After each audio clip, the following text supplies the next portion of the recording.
Good evening, passengers. Tonight, we don't have the King of England on this flight. No. We have the King of something, John Bavolacco. We have complimentary Burger King waffles, Whoppers, and Diet Cherry Coke with no ice. What are we talking about? And, as always, please observe the no smoking signs. Oh, Reminator, you I was almost so got close. You almost got there. It'd be Very nice. close. It'd be Very nice to have close. a Burger King waffle. What was that? Wow. With some Burger syrup King. on that? Yeah, man. Pancakes or waffles? Pancakes. Pancakes. I agree. Easily. JJ likes them. I'm gonna say a little French toast. Needs a lot of butter though. Saying? Needs a lot of butter. JJ likes Sure. them with no syrup or nothing. Eats them plain. I don't, I'm the Pancakes? same way. Yeah, no, you're not. Yeah. Oh, you Or guys are pancakes, or weird. we talk about French toast? No, pancakes. I mean, I expect that from Bonssa. I'm a little disappointed. Me in too. JJ. I'm like JJ.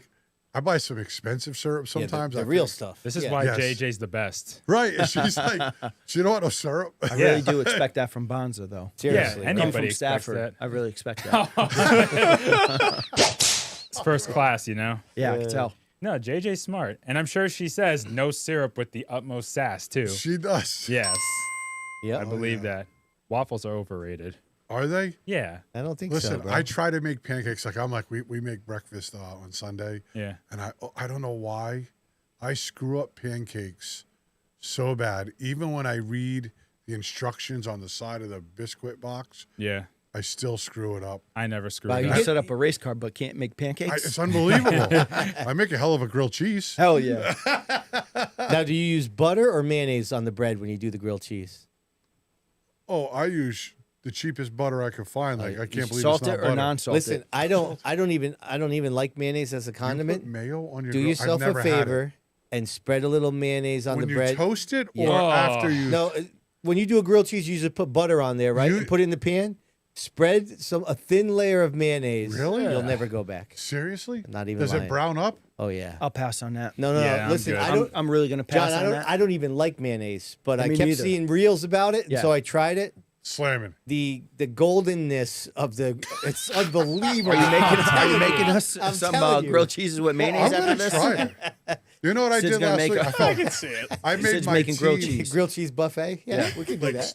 Genoa sandwiches and wrapped them in tin foil. Put them in a cooler last week. Let's go. That's what I said. Yeah, let's And they go. were all gone by the end of the Oh, night. yeah. Let's make some turkey and cheeses. Oh, jeez. Man, That sounds horrible. what's that? Turkey and cheese? No, the freaking mayonnaise. Really? Do you like grilled cheese? Never had it. Come from Are this you guy. kidding? No more Bonza food talk.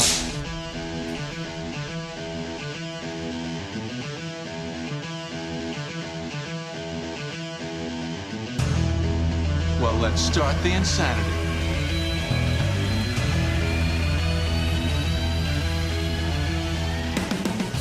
What's up, everybody? Welcome back to the Man Cave for the next edition of the Sid's View podcast. Lots to go over. We all got through a scorching hot holiday weekend. My man Diego's in the house. What's up, brother? Man, I'm glad that weather broke, boy, because I've had a lot of titty sweat going on for a couple of days. Okay. Yeah, buddy. Didn't know we were going there. Reminator over here on the controls, ready to roll. Am I going to be the one doing this? You know, this was almost the Rickers week, and then he started sending my crew texts about throwing pies in my face. He's definitely out now. Yo. It's a beautiful Tuesday. I'm here with my boys. Let's do this. All right, down in the bullpen, apparently there is no bowling shirts on holiday weekends. Your man Bobby back in the house, and wow, this fro is doubled to like triple the size of my headset. And if I look at the forecast, it doesn't look like that's going to change anytime soon. All right, over at the news desk, I don't know how to pronounce his name. I just call him BT. Where's my super suit? We may have a king in the house, but it was Big Money Matt ruling the Cement Palace. And this is the story all about how Izzo's car got flipped turned upside down. We'll talk about it in the weekly update. Wow. Wow, little Ryman Simon over there on the old news desk. Good stuff. All right, everybody. Let's make sure you get yourself a membership there. You're going to want to go to youtube.com/SidsView/join. Get yourself a podcast membership. $4.99 a month. And as we've reminded you over and over again, you're going to want to do that on a desktop. Avoid those unnecessary smartphone fees that they drop on you. You also get some bonus content every Thursday. You know how to do it. And I got to tell you, one of the more entertaining pre-show sessions we had with this guy over here in the Seacon Grand Prix hot seat, our man John Bavolacco's in the house. Thank you, Bums, for having me on. Really appreciate it. Yeah, that's par for the course. Yes, absolutely. All right, everybody, let's get things started here. We got to get the old, what do we got to do? The results ticker? We got to get started here. Let's go.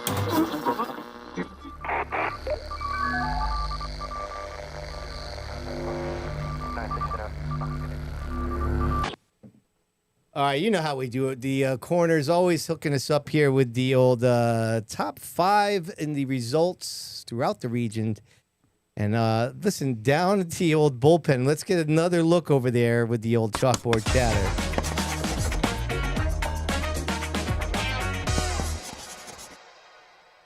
So, I mean, listen, we've been kind of debating this. We had about a good hour of discussion. We still don't know what this guy's the king of, but he keeps saying it. So, I mean, we're buying it. I mean, you know what I mean? Right? I do. I'm the king of the Speedbowl forever. I put fans in the stands, and that's that. All right. Yeah. Listen, we'll talk. And that's the bottom line. That is the bottom line. That's that's my my job. line. Right on. Diego, how did you get through a race day when it was almost 100 degrees, man? I could tell you this. First practice I missed all year. Yeah. I say to my guys, I'm like, the car's going to be whatever it is. I mean, let's just skip this first practice and I'll have myself an iced tea. Yeah. And we sat up and watched practice.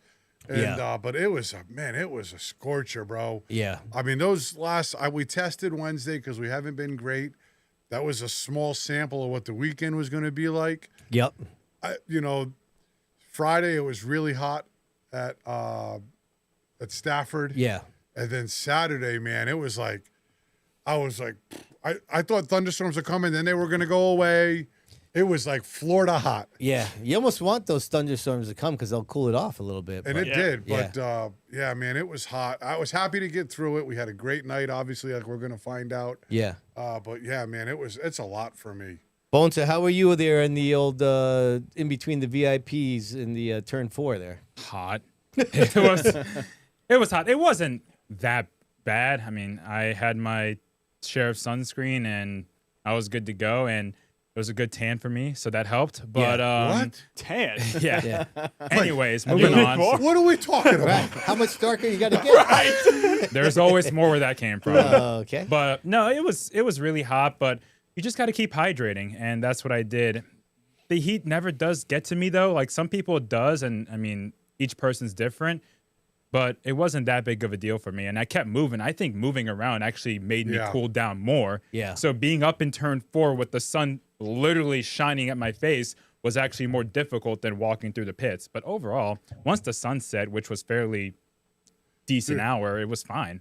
Bobby, It's you a got mindset. You got to have the mindset in here. Yeah. Yeah. Bobby, you got AC in the old production trailer? Yeah, I mean, Friday wasn't bad. It was very hot outside. I mean, once the broadcast starts, you're in the AC. It's all like, and the crew guys are going out. I was like, I am so sorry. I just can't do anything, unfortunately. We did get to wear shorts, though. Yeah. That's a very rare occurrence. We got the crew with shorts. I wasn't Right. wearing shorts. Yep. No one needs to see my sticks. Nope.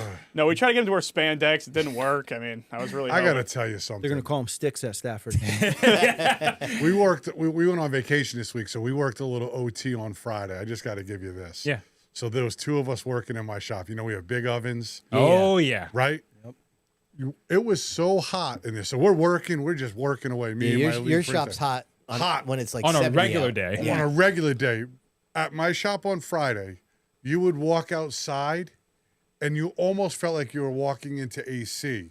That's how hot it was Yeah. Wow. inside the shop. Yeah, It yeah. was colder outside than it was in the shop. That's Wow, exactly how dude. the UPS truck is. Yes. In the back of Yeah. the truck, when you get in that box, it's 140 degrees. down Yes. At the racetrack, you know how when you walk on the track right after an open mod race and your feet is sticking to the rubber? Yes. That sealer on the pit road or in the paddock area, it was so high your foot was stuck on it. And it Yeah. would come up and you would almost lose your shoe. And I think Alex Grab, who spots for David Arute and Daryl Keene, he had a little thermometer.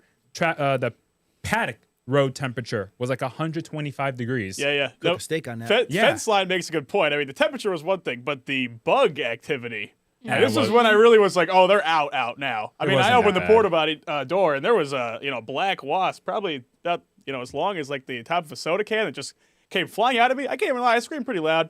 People in the trailer probably heard. A wasp? Yeah. Really? Oh yeah. So sure? before we get to the update, I just want to say that he did mention Daryl King.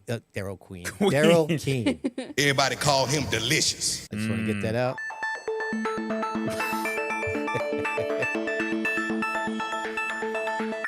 The smoothest of segues into the Dale Hedquist Motorsports Weekly Update. That was bad, Daryl Queen. My bad, Daryl. You got the king in the house. I respect. Yeah. Needs a You're quick. looking right at him. For the next few hours, the king's right here. Right here, all day, all night. Yeah. Point taken. Gotcha.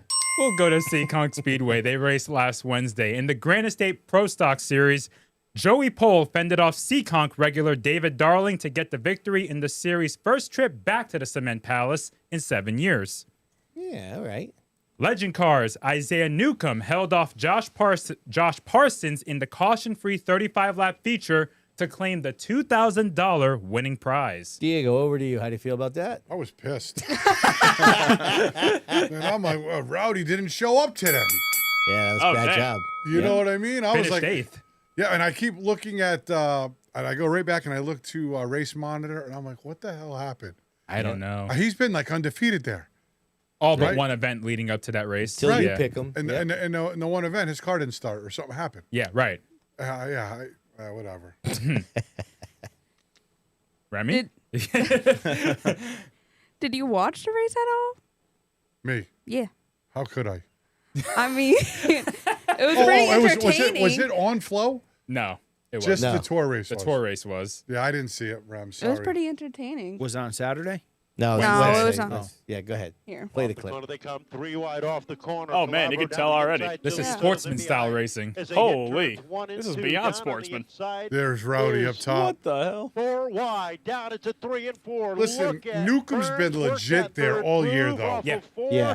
Trying to work his way up towards the front of the field. 3 wide for the 5th position. Wakefield down low. Sylvia in the middle. Burns is up high, exercising the third groove. The first few And laps that of is- You just Seekonk's Legend cannot get Cars. away. Parsons playing bumper Look tag at with this. Wakefield 3 wide in front How of are they them even now making it? with Sylvia and Burns trying to fight to make it 5 wide, but they can't quite Wow.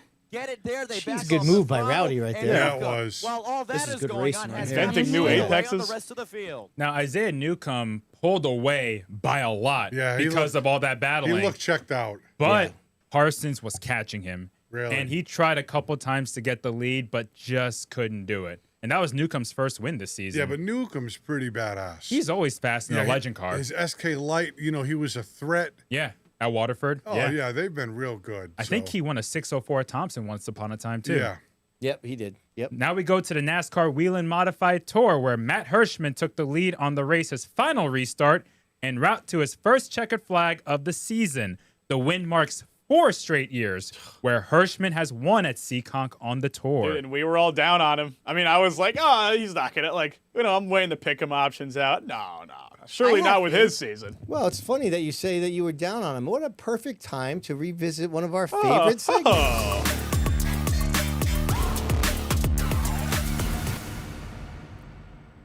All right, big thanks to K2 Automotive jumping back in. I mean, why wouldn't they? Well, we got the king in the house, right? But also because we got a pretty good quote of the week.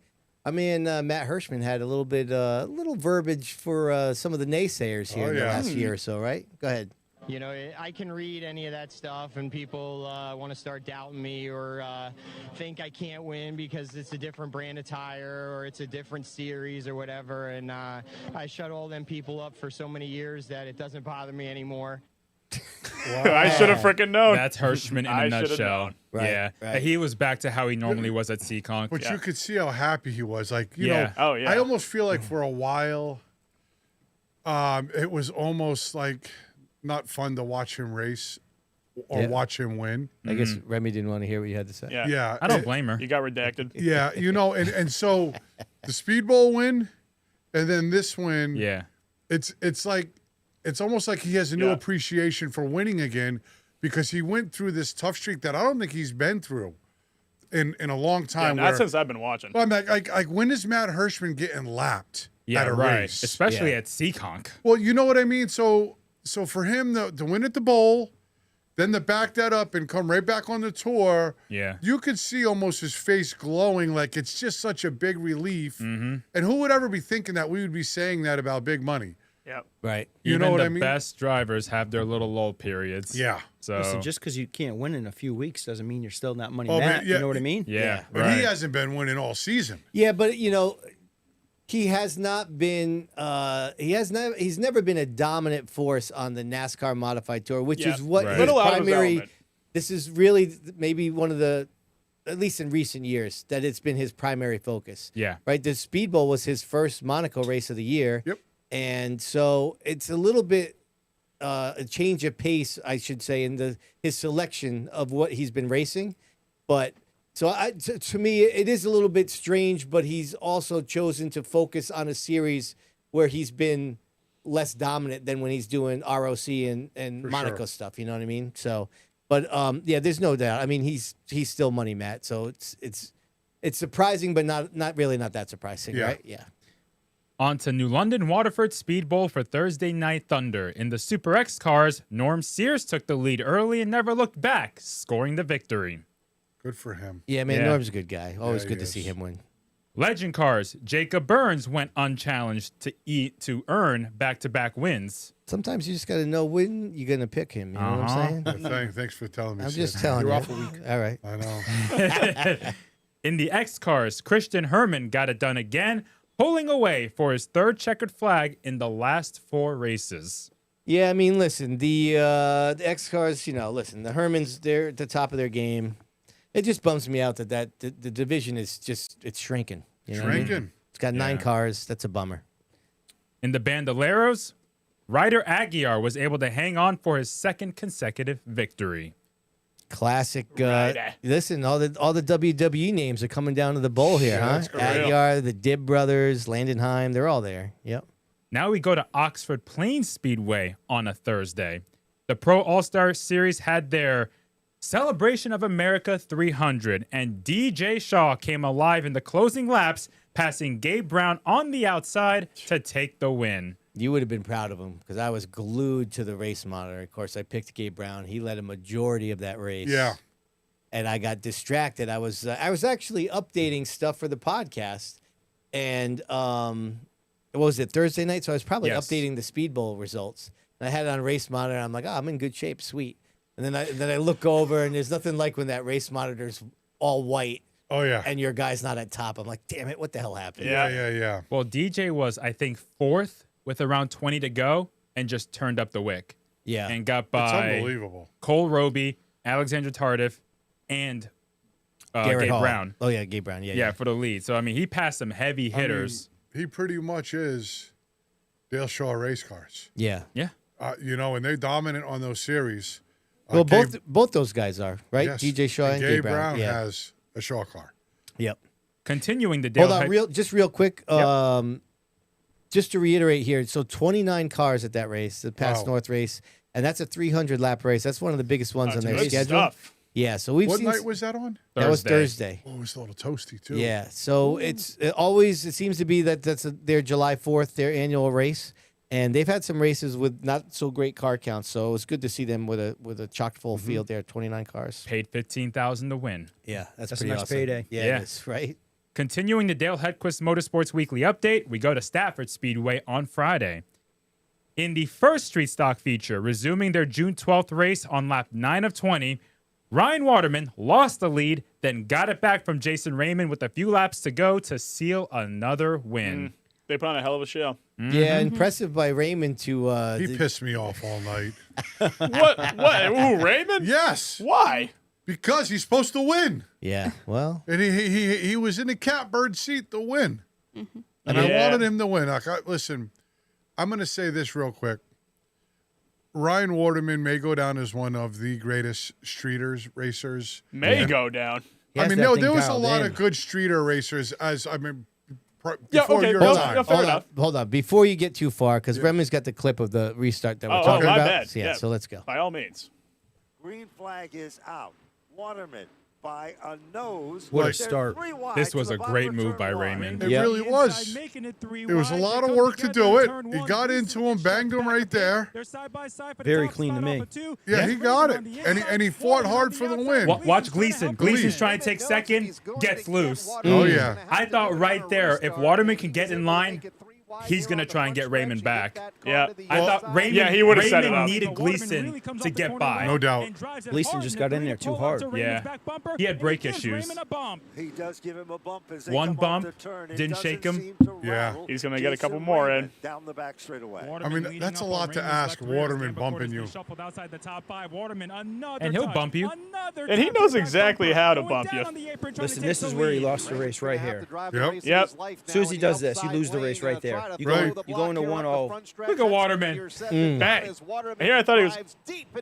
Oh, look at PJ.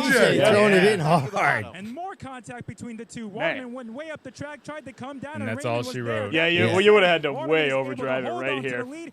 He just I mean, couldn't do it. Yeah, Waterman's just The dude. middle of the corner speed on the Listen, he 75. didn't have to drive him to the bottom on a straightaway. If he just stayed a little up, he would have been fine, I think. Who's that? Raymond. Raymond. Yeah, he did lose the race right there. Right. As Yeah. soon as he drove him to the bottom, once you go into turn one, it looks like at Stafford, you're just going to wash up. Right. Right. And we saw Waterman go way Exactly. up the You're track. absolutely right, because, when you do things that you're not supposed to do, Yeah.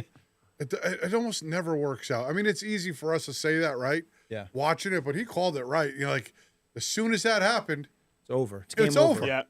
But man, it's so hard to pass Waterman and Raymond. That restart was perfect. yeah. That was his opportunity. And he's the last driver not named Waterman to win at Stafford. Was that the last lap?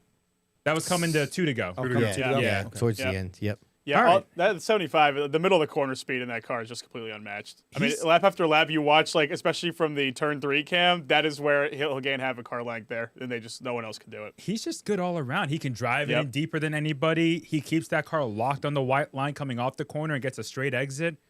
There's no car that matches him right now. And we'll talk about him more later. SK Modifieds. In what was a chaotic 40-lap feature, Marcello Refrano held off the field on a green-white checker to score his second victory of the season. So I'm talking about.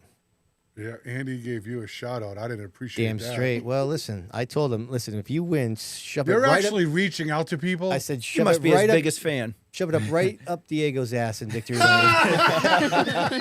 See that what guy? a jerk! Oh, man.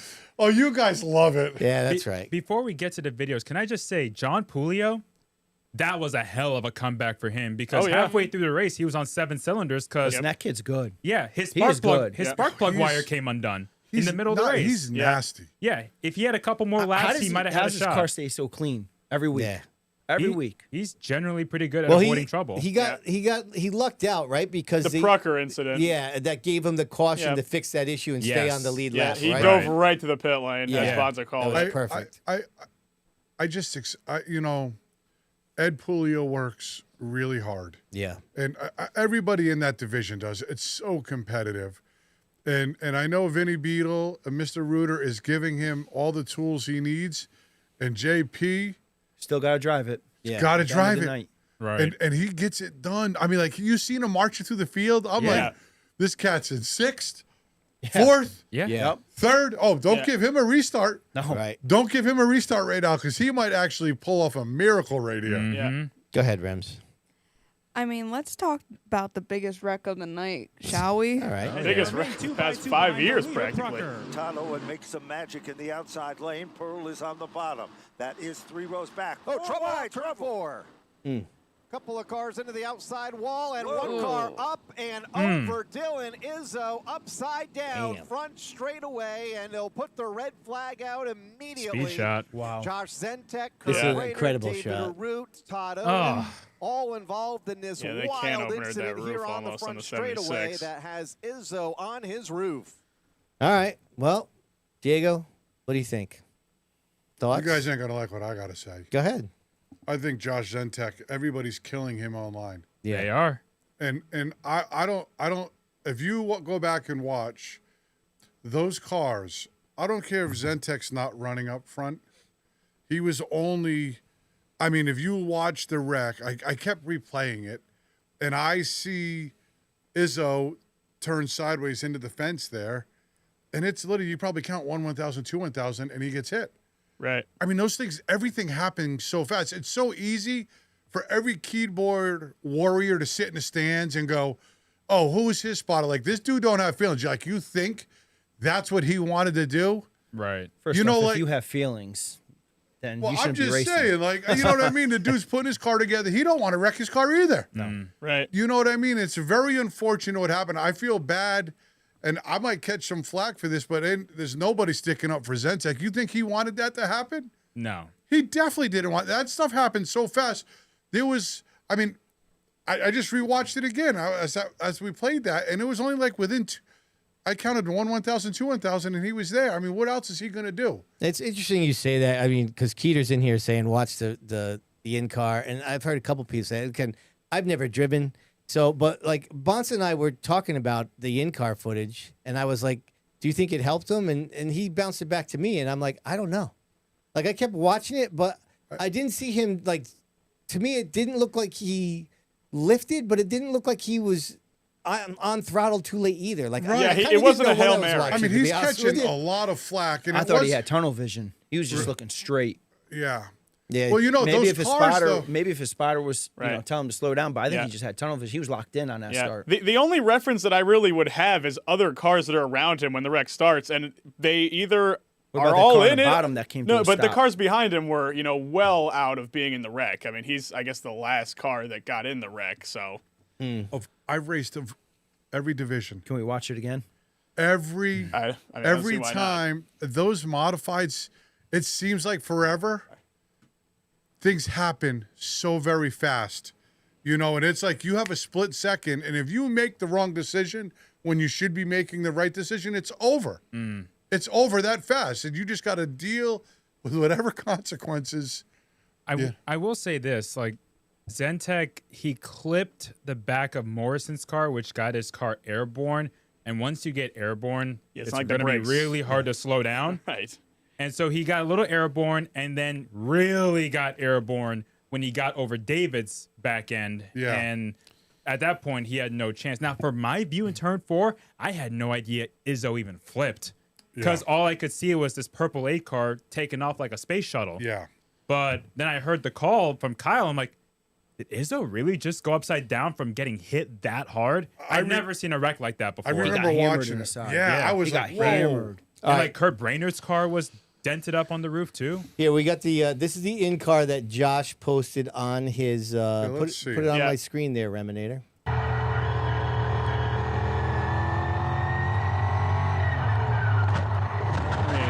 He started lifting, but once he got airborne. You don't have the spotter audio there. You can't really see the cars behind him from that angle. What do you guys think? I mean, am I wrong? Maybe I'm wrong. Tapley thinks I'm wrong, but I mean, if you watch the wide shot, the other 2 cars behind him are almost stopped by the time he's going through the air. Like, that's, again, I've never driven a car. I don't have a feel for, like, the physics of it, but I can see where the concern comes from that he wasn't braking because the 2 cars behind him are, like, stopped and on the access road. Yeah, I don't know, man. I kind of felt bad. I guess I just coming to his defense because nobody else is. Yeah. And he's a racer like everybody else. I'm sure money's tight over there. They're not one of the best funded teams. I mean, that's the last thing that he wants to do. Well, I can say that I sent a text to Adam Gaeta, who I knew was at the track, to make sure he wasn't having any, PTSD issues, which he said he had a little bit. And then I texted Dylan to see if he was all right. And to me, the Adam Gaeta one was definitely a worse wreck, and he was upside down. Adam was upside down, I think, for like a half hour. But in both incidents, and Dylan said this, props to the Stafford crew. Yeah, and that's when you really are testing your safety crew to get guys like that out. I think Dylan said that there was fuel leaking on him, so he was kind of freaking out a little bit. But it was the track crew that kept him calm and was able to get him out of there. And that's the most important thing. Good job, Stafford. Yeah, for sure. Yeah. Well, that wasn't the only main incident that happened in that race, though. No. No. Might not have even been the biggest reaction out of me in this feature, which is really saying something. All right, then. Carry on. Well, here's some drama between teammates. Down to the inside with the bottom shot, trying to take second. Rocco drives to the bottom of the racetrack. Off the turn, going, gone. It is Keith Rocco. Oh, trouble! He gets turned down the front straightaway and slams the wall hard. So it was Flynn's trying to block Reen right there? Well, he's trying to get in line. I don't know. Yeah, he's trying to get in line in between them and was not clear. And Reen was not having any of it. Well, Reen has every right to be there. Why would you? Yeah, Flynn just made a mistake. I got to tell you what, I think Flynn hooked me up. I mean, Marcello was fast, but I was nervous because Keith was coming. Yeah. Who do I have?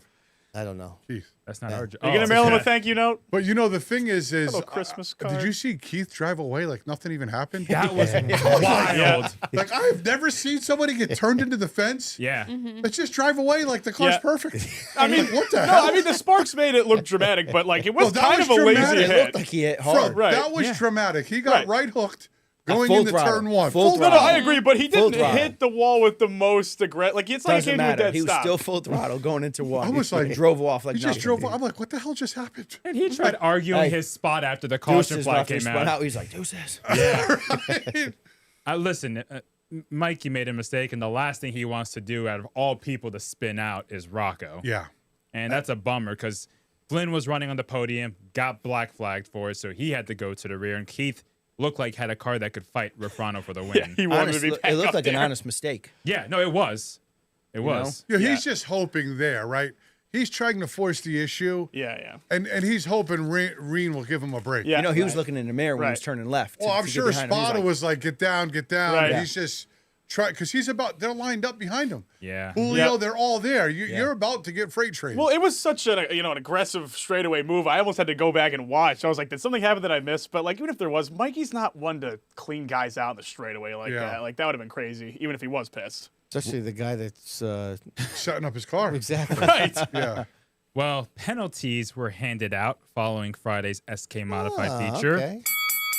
Mikey Flynn was placed on probation for the next 2 events attended due to over-aggressive driving and chopping. So we didn't show this, but earlier in the race, Anthony Flannery was making a move on Wesley Prucker. They tangled, Prucker spun. So they had their little excursion under caution, which I'll explain in a moment. First of all, you throwing too many big words at me. Okay, now because I don't understand them, I'm going to take them as disrespect. Excursion, First of all, it's 3 syllables. It's too much for them. But Anthony Flannery must start last for the next 2 events attended, while on probation for the next 4, due to over-aggressive driving and hitting Wesley Prucker's car under caution. He was also fined $250, which goes to charity. So Prucker came up to Flannery on the front stretch, kind of did one of these moves, like, didn't hit him, but like drove towards him. Yeah. And then Flannery came in and drove right into Prucker's rear bumper and flattened his own tire, and they both got parked. Do you guys think that's fair? Well, for a wreck under yellow? Hold up. So let me get to Prucker's end. Okay. Prucker must start last for the next event attended. So just 1 event compared to Flannery's 2. And Prucker's on probation for 2 events, unlike Flannery's 4. Due to unsportsmanlike conduct on track and with track officials, he also has to pay a $100 fine, which goes to charity. Stafford's too stern on her rules. You gotta be though. I think but they're consistent, and Yeah. I think that's the important part. You can't have cars hitting each other under caution. Yep. Yeah, I mean, Flannery had a meltdown. He's got to pay for it now. I mean, that's kind of how I look at it. I mean, anytime like they were actually wrecking under the yellow. I mean, that's where the line ultimately gets drawn. I mean, do that shit under green. Come on. No, not under green. Oh yeah, let's do it under That's green. what I'm saying. At least you're actually racing. There's thing something to be you're not the gained under race yellow. Yeah, no kidding. Come on. You can't let it become a circus. No. So, yeah, I mean, whether the penalty is fair to one driver or the other is one thing, but something had to be done. I hate it for I didn't know it both was that bad. guys. I hate it for both guys. Obviously Prucker was falling back, but he's shown a lot of signs of life again. Yeah. The last 3 or 4 weeks. He's on the verge of busting out a big run. Mm-hmm. Yeah, And he just killed that. right. He let it was great to see because I think afterwards there was video footage of him and his father. Yeah, it was on the broadcast. And you could see his father was pissed off about it. Yep.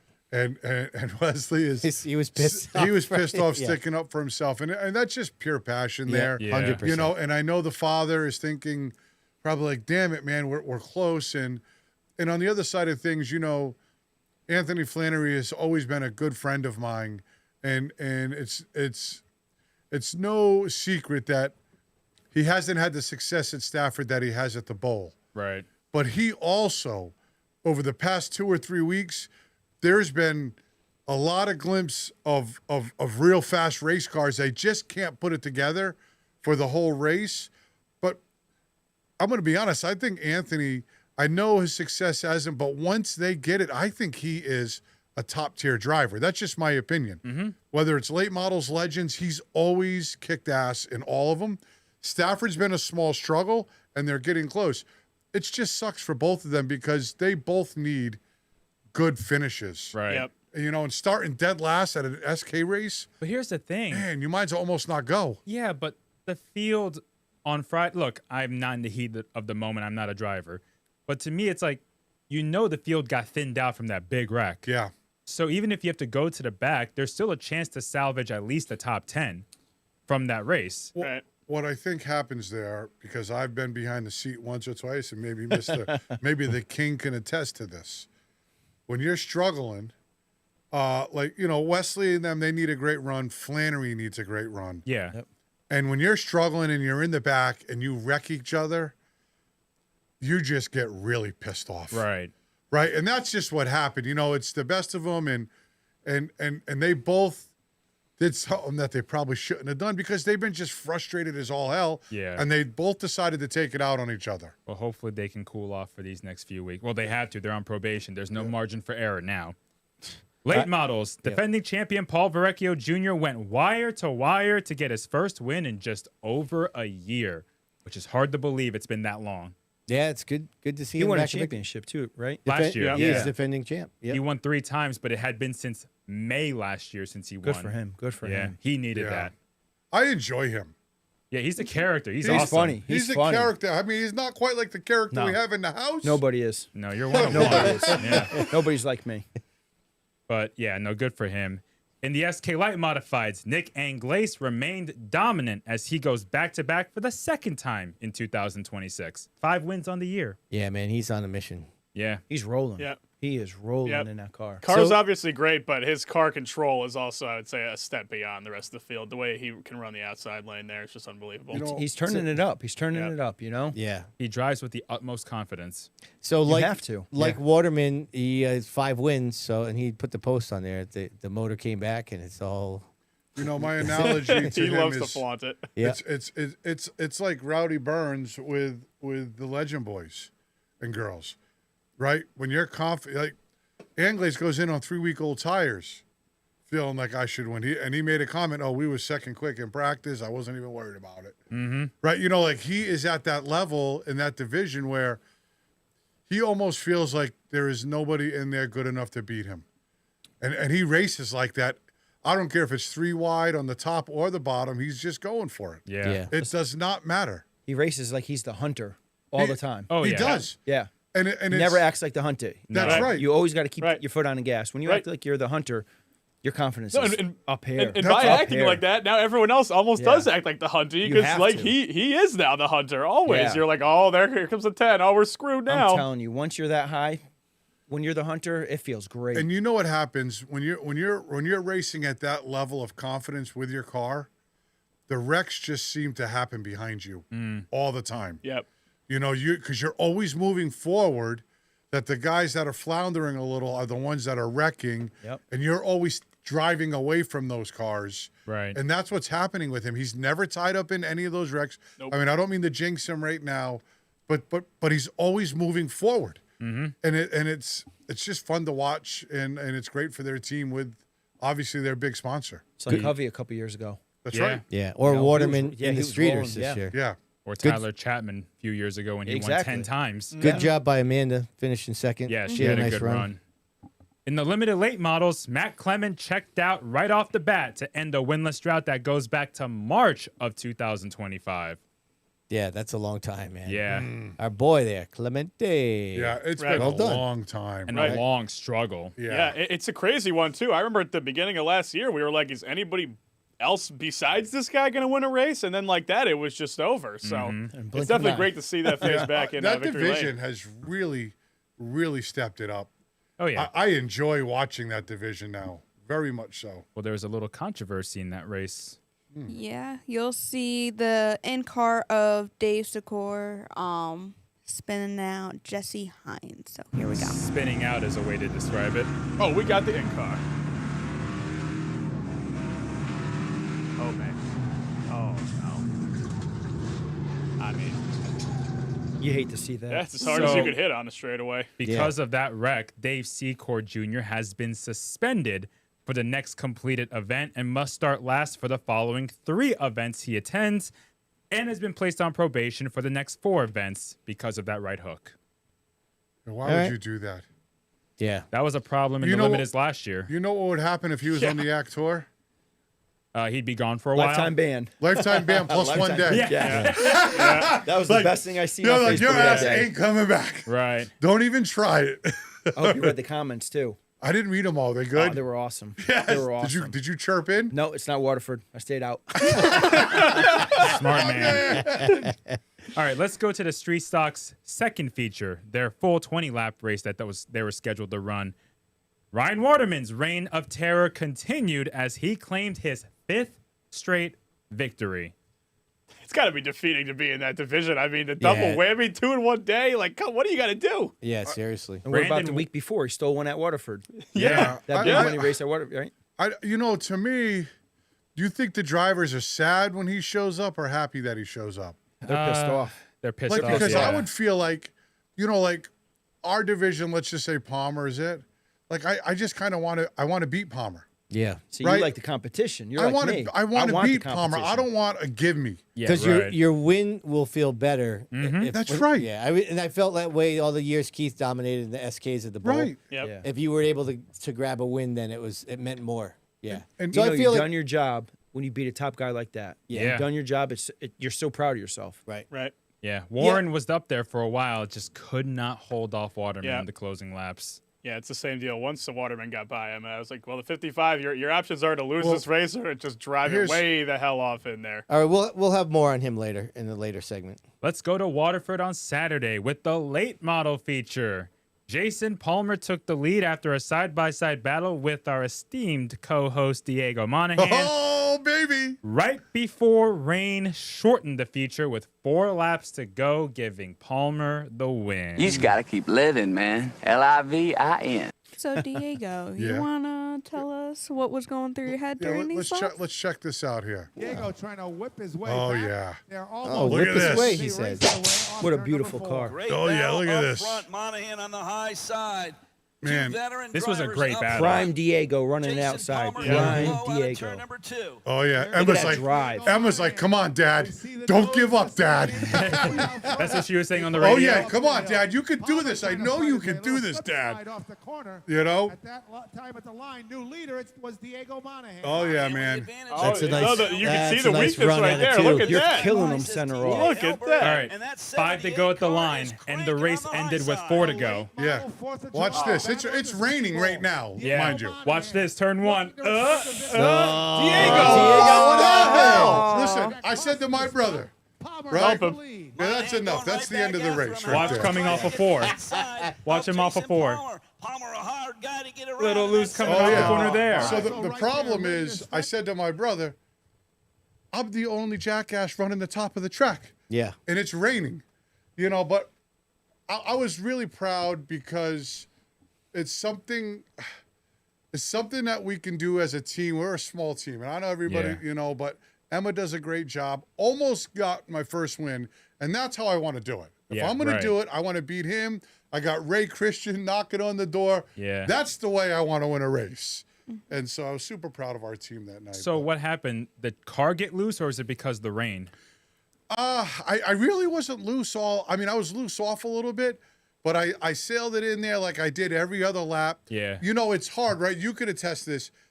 I don't know how much it's raining because I'm so focused on hitting my marks. Right. I know I got to beat Jay on the outside. You're tuned in. I'm tuned in. I got 4 to go. I just led the last 2 laps. Yeah, right. Yep. I sailed it in there like I did every other lap, and the thing just went woo.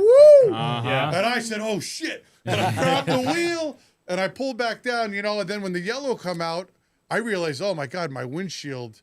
I didn't even see it when I was racing. Yeah. Right. Because You're so I was focused. so locked in. You can't get lazy on the high side because on the inside you got a little room to slide up there, but where you're at, it's like you got nothing. Listen, if you guys could hear the radio, I was like, Dad, don't get lazy. Dad, don't get lazy. She gets it. You can't do it. Yeah. But you know what? Good for you, because that was a really good run, and you were so close. Getting closer. Yeah. We're getting closer. I'm going to hit that mark of longest wins between divisions, and I'm going to be a part of Sid's View podcast. No, you mean Speedbowl history? Yeah. Speedbowl history. Because you already want are to make history. You're already You're the part first of guy to win Speedbowl all podcast. every division. Yeah. Now you're going to be the longest win streak. Yeah, I will have the longest because I listened to our stats in here. Yeah. And I said, I got a shot at that stat right there. When's the last time you won? I think in like 03. No. In the late In models? the late models? Oh, the late models in Yes. that division. Yeah, Yes. in that division, that would be the record. Yeah. Yeah, it's like 03 is the last time I won in a late model. How many cars were there? 3? 03? Bro, we ain't talking about the mini stocks. Wow. We have 20 every week. No, you don't. Well, this past week, what do we have? 12? 20 every week. All right. I love you. In the SK Light, in a battle between rookies, Vinny Rapocchio came out on top over Leo Nunes to score his first SK Light victory. Yeah. those guys. Yeah. The old He's been very Paisan getting impressive. it done. Oh, Vinny's been good. They Yeah. missed a week for a wedding or something. Right. Correct. Yep. But they've been good. I was just as impressed with the second place runner. Yeah, so I've known Leo Nunes and the Nunes family for multiple years because they raced karts at Stafford for several seasons. And this was their first voyage into the big cars. And I think they had some nerves in the beginning this year, but they've also gone through a lot of wrecked stuff. So Yeah. to see them have a clean night, both of them, I think, had a clean night. Yeah. And to see Leo up there, he took the lead from Vinny. Oh, did he? Yeah, and Vinny got him back later on, I think right before caution came out. Yeah. But that was an impressive showing for the Nunes family. Because he had somebody good on his bumper. I don't remember who finished third in that race, but he had somebody. Cormier did, yeah. Yeah, Cormier.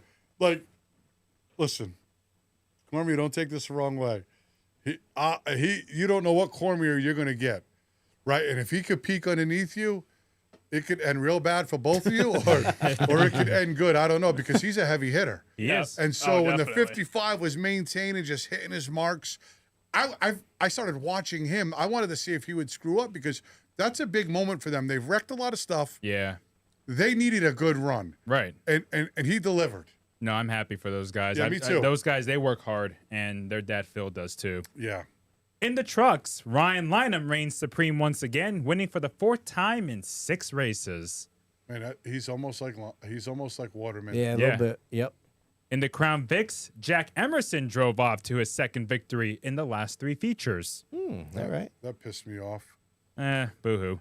The SK Modified, Street Stocks, and Mini Stocks all got rained out because I think after the SK Light race, it just downpoured. Did you cut a or deal the late with- model race, maybe. You cut a deal with Mother Nature there? I was home. No, I know. I was sharpening my sword. Getting ready Yeah. for battle for next week. That's what I was doing. Yeah, I think You know? and you'll be able to start on the back end of the field of that race. Oh, I can't wait. Yeah, I love double features. Any car that wasn't there I'm can gonna carve start. them all up. Yeah. Are you? Oh yeah.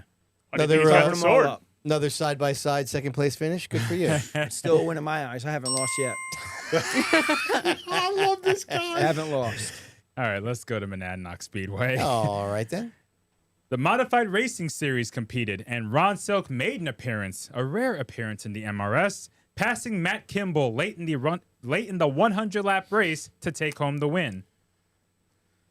What do you think? Surprising? No. Not at all, right? Not really. No. Good field, though. They had like 21 cars. Yeah, I'm not sure what had happened there. I think the Spirit of 76 car. You see, they came out with the new red, white, and blue. Yeah, Missouri. Yeah. Oh, Brett Missouri, he had a lead. I think he led a good portion of that race, and something had happened to him. I'm trying to keep tabs on I think he spun. Is that what happened? I think he spun, yeah. Something happened, but, man, you know, when that 16 rolls in with Phil Moran, Just watch out. Just yeah, watch out. you know you got your work cut out for you. Yep.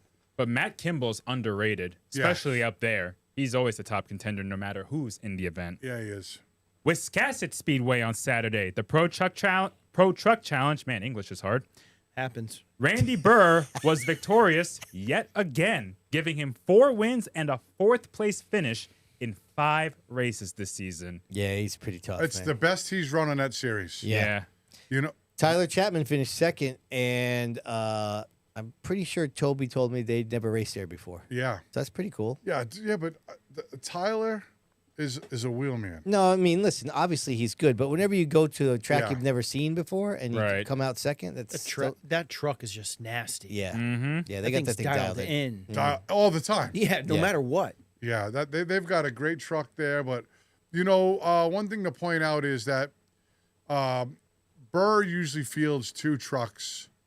It's Ryan Kuhn, was that who drove? Kuhn, yep. Kuhn. He was about as dominant last year as Yep. Burr is right now. Right. And now Burr, I think, is, they're down to the 1 truck. They can focus on it. Oh, and they are just highlighting that orange truck. And boy, it's hard to beat them. That's a chalk pick now in the pick'ems Yeah, from pretty here on much. out. Mm-hmm. All right, let's do a little points update, shall we? Let's check things out here over at Stafford Speedway. Look at the doozy of a point battle in the SK mods.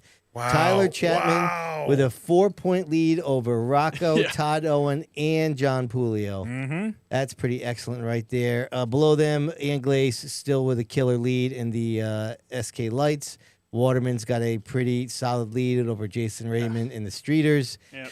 The late models are pretty excellent. Adam Gray and Kevin Gambacorder, 2 multi-time champions, tied at the top with Meyer, Buffoni, and defending champ Vericchio, all within 14 points. That's pretty awesome. And Jeremy Lavoie is now ahead of, we got Rich Heyman there in second place. Yeah, Lafayette had a bad race on Friday. Got shuffled back. Man, it's sad. The SK Light point battle, you got to wonder, without those mechanical failures, that'll be a barn burner race too, probably. Hey, listen, the SK Lights. Matthews lost that lead quick. Yep. Things can change just like they already have. Yeah. So, Great points battle for every division besides the SK Lights. Yeah. Great. All right, over at the Bowl, what do we got to update here? Late models, Diego, nice run, still in third. No change there, but listen, still having a great season. Yeah. Jason Palmer leading over RC3. The SK Lights were in action. Bloxham still got the 40-point lead there in that division. And Ryan Lynham still got the 32-point lead over Charles Beal in the trucks. What else we got going on here? The Crown Vics were racing. Jake Caprio with the 30-point lead over Emerson.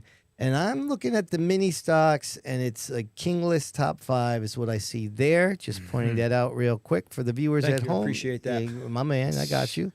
All right, and we go over to after the Thursday night Thunder action. We got Sean Skinner is leading the Super X cars. And Christian Herman, 6 points over Corey Caddick and 11 over his dad, Ray. Adam Foster still leading the Legend cars. Landon Heim with the 2-point lead over our man, Ryder Aguiar. That's a Speedbowl points. Thanks to Busy Bee Learning Centers. Big thanks to Myers Crazy Hollow Creamery for the Stafford points. JDL Motorsports, we're going to help us check out some touring series updates. What do we got updated here? MRS has a pretty healthy battle there. Missouri, 1 point over Joey Jarvis. Oh, I'm sorry. I got to go back to the tour. When they race on Wednesday, Diego, it's so far away, I kind of forget, even though we did the highlights. Cops has got 10-point lead over Austin Beers. Emmerling in third. McKennedy and Goodale round out the top 5. What else do we have there? The pass was not updated before we went to a Showtime show, shall we say. Over here, we have the Pro Trucks. They were updated. Randy Byrne, no surprise there. 91-point lead he's got going on there. And the Granite State Pro Stocks, Jeremy Sorrell, who won the opening race and has been leading the entire time, if I'm not mistaken. Mm-hmm. And then real quick, because tomorrow they're racing again, Chassis Pro, give us the reminder of what's happening over at Thompson. Rocco leading Todd Owen in the Sunoco Modifieds. Kevin Davis leading RJ Marcotte in the SK Lights. Jake Johnson's got that lead over Matt Lewinsky-Lowe in the late models, and Ryan Lynham leading Al Stone Cold the third in the Streeters. That is your points updates. BT, back to you. Let's go to Joliet, Illinois. The first time in a long time, the Cup Series raced at Chicagoland Speedway. And Ryan Preece was caught up in a lap 1 incident that damaged his car for the rest of the race, and Preece wound up 32nd at the finish, falling to 17th in the standings, just 4 points below the cut line held by Eric Jones, with 7 races remaining in the regular season. Chase Briscoe celebrated his first win of the year. Only guy who had it worse than Priest than that was Connor Zilic. Oh my God, what an abysmal campaign that has been. That sucks for So Priest, though, sad. because he finally got into a bit of a groove, and then now it's kind of back to square one. Yep. Not of his own doing either. No. I didn't see any of it. What day was it on? Sunday. Yep, I hear you. It was a good finish between Briscoe and Bell. Yeah. So that is your Dale Hedquist Motorsports Weekly Update. All right, then. Good job by you. Let's keep things rolling. Reminator, get yourself ready now. I'm prepared for the Waddell Communications Nostalgia Nugget of the week. Nailed it. You guys are on par. That's right. What do I have to bring you this week here, Diego? You ready? I'm ready. Are you ready? I'm ready. All right. Back 23 years ago this week, we've had a lot of discussions in the previous, I don't know if it's the Stat Chat or Viewer Mail. We talked about the late models, either at Stafford or the Bowl. But 23 years ago this week, Larry Goss, you remember that guy? Oh, yeah, He I looked do. a little like this. Oh, yeah, look at him. He became the first driver in Speedbowl history to drive an ACT-style late model to victory lane. Speedbowl owner Terry Ames made those ACT cars legal. That season, Goss was the first to drive one regularly. He won again the following week, but the streak was stopped by our very own Diego Monahan. For real? That is correct. It marked the beginning of the conversion of the Speedbowl's late model division to the ACT cars that became completed, really, in the next few years. I've always enjoyed this lineage. I did a segment about it in the Speedbowl documentary. In 2005, this guy, Dennis Botticello, That won. car was nasty. He won 3 Yeah, out it of 4 races. That was owned by Scott Fern.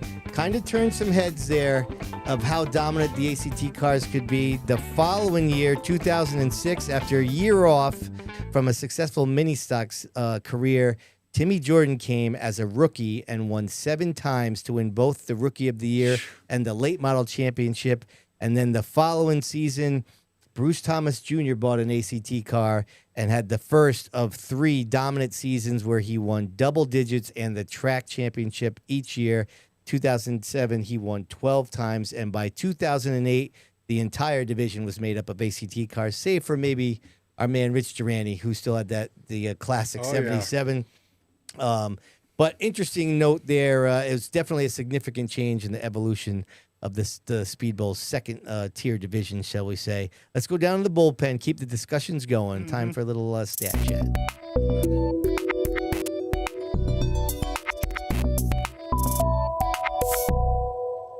I got some real good ones for you guys today in the Who's Your Tiree Stat Chat. My segment, as I call it. Some real zingers. Looking forward to it. This first one, it always gets tossed around whenever there's a big wreck, long red flag, multiple big ones in a race, etc. Are you for or against races having a max duration, i.e. time limit, okay? For the people out there who may not know the big words. Diego, If they hit it, excuse you got something? No, go ahead. Finish up there. If they hit it, should they come back out at the end of the night or just pack up and go home? So whenever I hear timed races, yeah, I go back to, I think it was 2005.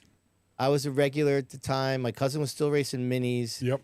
And Terry implemented this. I think it was called Back in Time or something. But basically, it was actually this upcoming weekend. This should have been the Nostalgia Nugget. It was the weekend of the old Sail Fest. And Terry, it was one of the years where he did not give the track the week off. But it was this, they started early. And it was like in these hopes to get the show done by 9 o'clock so people could go see the fireworks. Now, truth to be told, it was ill-conceived because the fireworks started at 9. Right. And for you to go down to the New London Pier and park your car, which would have been miles away, to, you know what I mean? Like never going to happen. It's never going to happen. You would have to leave the Speedbowl at like 7:30. Yes. But anyways, I remember watching the race and they were announcing it saying, well, there's 10 laps to go, but there's only 4 minutes left. And it was like, what are we talking about? Like, that doesn't make any sense. Like, it's either the laps or the time. It's like, it can't be both, in my opinion. It's weird. Yeah. I forgot where I've watched the race. I'm not sure if it was what level, but this happened recently. Truck race at Charlotte. Yes, I was so bummed. It was time shortened. Yes. Yeah. Yeah, and I mean that race was like so disappointing. Yeah. You know, and I'm like, come on, they gotta finish this race. Because the caution came out. Yes. And we were headed for probably a green-white checker or something. A great finish. Yeah. And it all got nullified. Yeah, and it ended under caution, right? Yeah, Yes. I hate time And limits. if that was going to happen like that at one of our local tracks, I would be totally disappointed as a fan. Yeah. The only time limit I can accept is curfew. If Yeah. there's a strict curfew, Well, yeah, you can't do you anything can't about that, you right. can't mess with that. But otherwise, you're gonna have races that go by in a jiffy. You're gonna have races that take a while. That's Unless just you're how on a it goes. grid behind that division. Then you want a time limit race. Well, yeah. Oh, what do you mean? If you're in the car? Yeah, you're in your grid, just Yeah. waiting there. Yeah. Like Yeah. a few weeks ago, we're behind SK Lights. I think they were on lap 25 for like 45 minutes. We're sitting there. Yeah. Oh, you're sitting in your car. Yeah, Yeah. sitting there on the grid. Were you getting pissed? Yeah, I'm sweating. Just call the race. Just call it. Because every time they went green, they crashed. Yeah. Right. No, Remember I mean, they got to lap 12 and they were on lap 12 for another 25 minutes? Yeah. You know what Yeah. the drivers at Stafford do? When they're waiting behind the backstretch, they get out of their cars and watch the race at the opening. That's what they do. Yeah. And then they'll go back to their cars when it's almost time to roll out. Yeah, I mean, I'll play devil's advocate. I think there's very specific circumstances where I would not be opposed to them saying, all right, you guys got 15 minutes to wrap this up. Like, to your point. Yeah. If we're on Big 1-4 of an SK Light race and the race is already going for an hour long and there's, like an 80 lapper afterwards, it's like, all right, like, you guys can get one more chance to get this They deal raced done. 30 laps. Right. I think the SK lap races 30 laps. You can't make 5 of them. It's 25. At 25? the bowl, it's at Yeah. the bowl, it's Yeah. 25, yeah. That's crazy. I see what your point is, Bobby, but I'd rather them say, like, okay, next caution, the race is over, not put a time on it. Oh, for sure. Yeah, I Yeah. mean, either or. I guess what I'm really getting at is, an exception to running to the completed distance. I And mean, that has to- I don't like it if they throw a time limit on beforehand. That's kind of, I'm not sure that's even something that really gets done anywhere. Yeah. At least not around here. But I'm even thinking as, like, if I'm just going to say Sean's shoes and the SK Light race is taking forever, like, it's even hard to say next cautions. I wouldn't to tell end. him. I wouldn't tell him. I would just throw out like 2 to go. That's what I would do. I've seen Waterford. I've Because seen they'll Sean. just crash you out of nowhere. Yeah, but you can't think that there's 5 laps to the race and then see popsicle sticks that it says 2 to go. Wouldn't you be?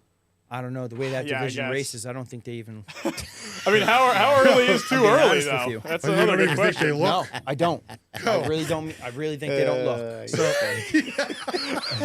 I've seen at Waterford where they say next flag ends the race. I've seen that at Thompson as well. I don't think I've seen that at Stafford. Yeah.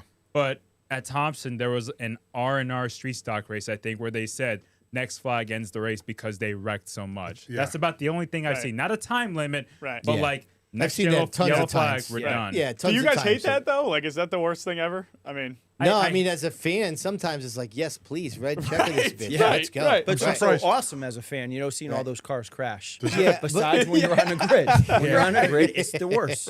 Does that fall in the same line as if there's too many green flag laps and it gets boring, you throw yellow? no. Let it go. Come on, Just that's, let it go. That's not the same.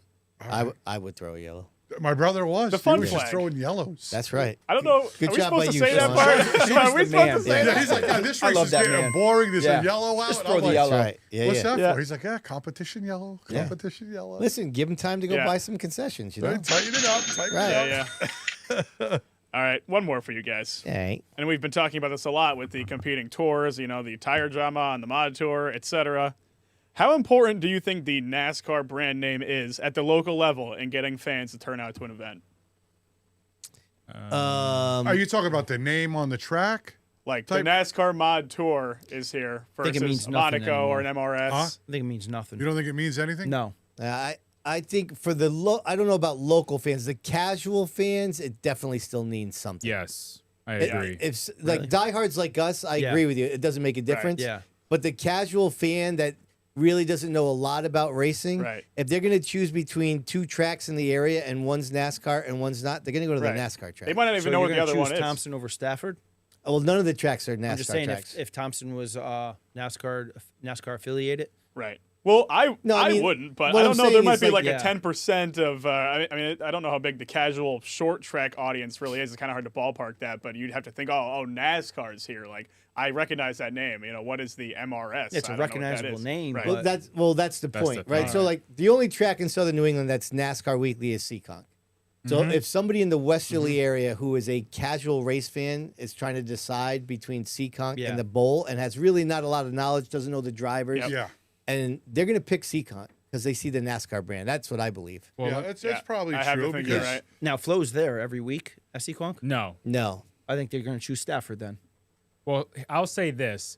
When I was looking for racetracks to intern when I was first thinking about grad school, because I would think about grad school and any racetrack nearby where I could intern, Stafford was NASCAR sanctioned back then. And I found out about Stafford's program because I looked at NASCAR's local racetrack site. I forgot what it was called back then, NASCAR Home Tracks. Yeah. So if Stafford wasn't NASCAR sanctioned, would I have easily found that back then? Yes. Right. I don't know if I would have, just because I looked at NASCAR tracks, not any short track, because I wasn't knowledgeable about that. Right. I was still a casual.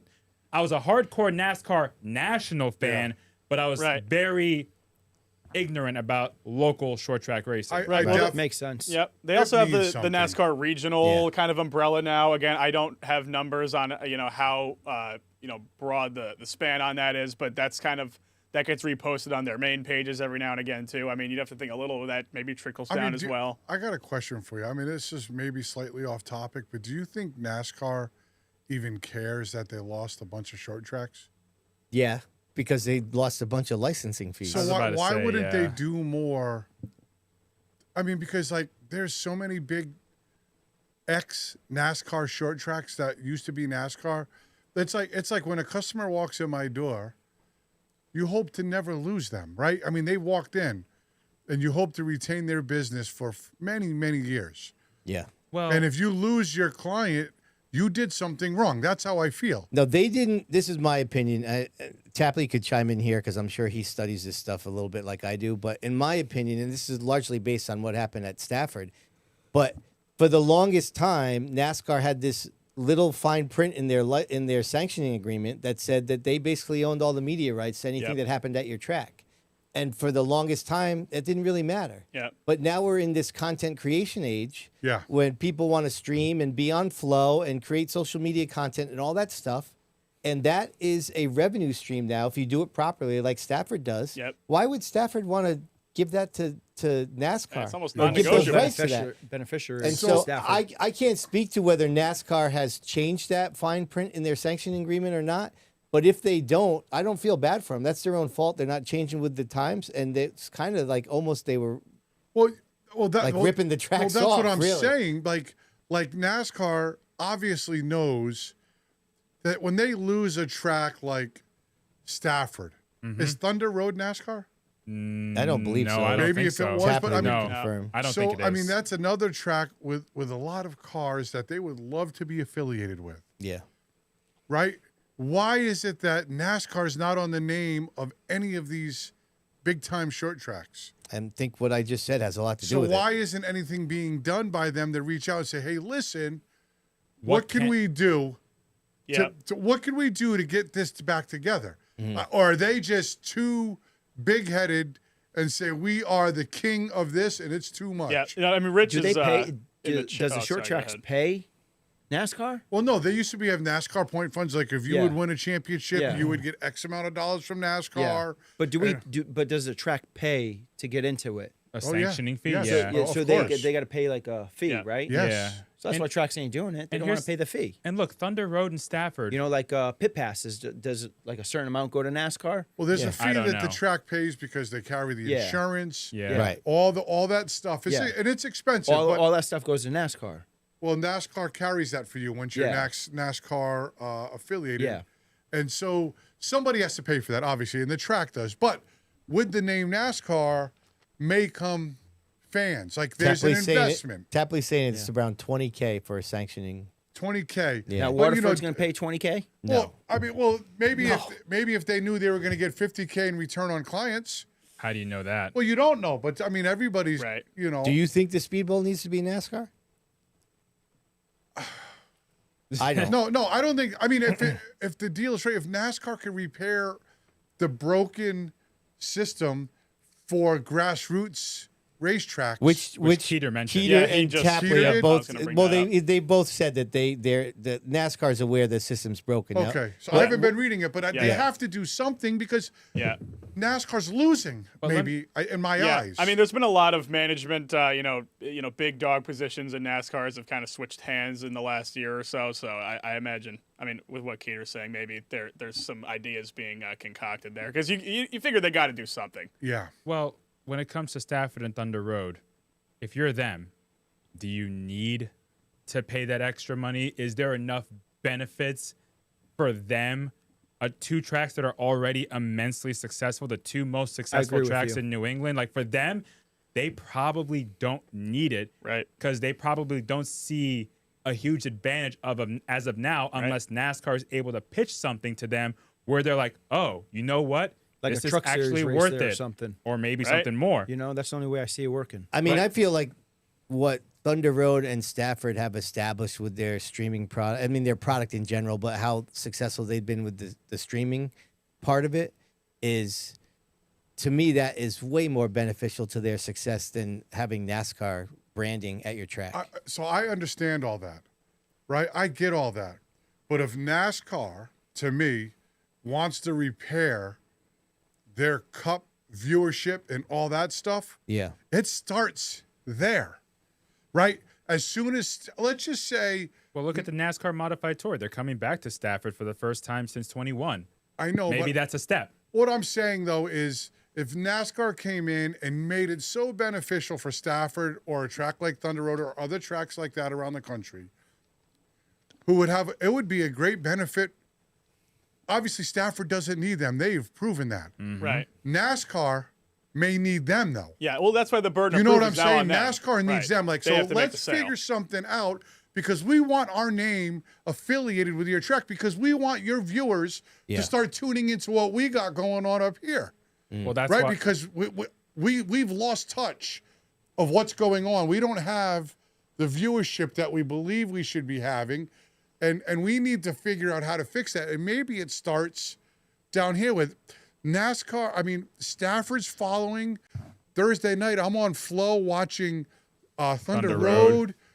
You know what I mean? Like, there's got to be a benefit there for NASCAR, and that's all I'm saying is they need to relook. Yeah, I mean, they're clearly aware of that. Yeah. I mean, I'm just not sure why nothing has been done, or there hasn't been an attempt to say, "Hey, can we do something?" Or there probably has been something attempted. It's just not that simple. Right, but to your point, like in the case of a Stafford or Thunder Road, NASCAR now has to make the sale. Like, it's not like both parties are looking anymore. Stafford and Thunder Road, probably it's pretty the happy other where way they're around at. now. Right. Yeah, now, I mean, like, it's the other way around. If now. you remember in 2000 when Terry got the NASCAR sanction for the Speedbowl after Riverside closed, which from what he told me was not even really, if Riverside Park didn't close, he was getting it anyway, so it wasn't related like people thought.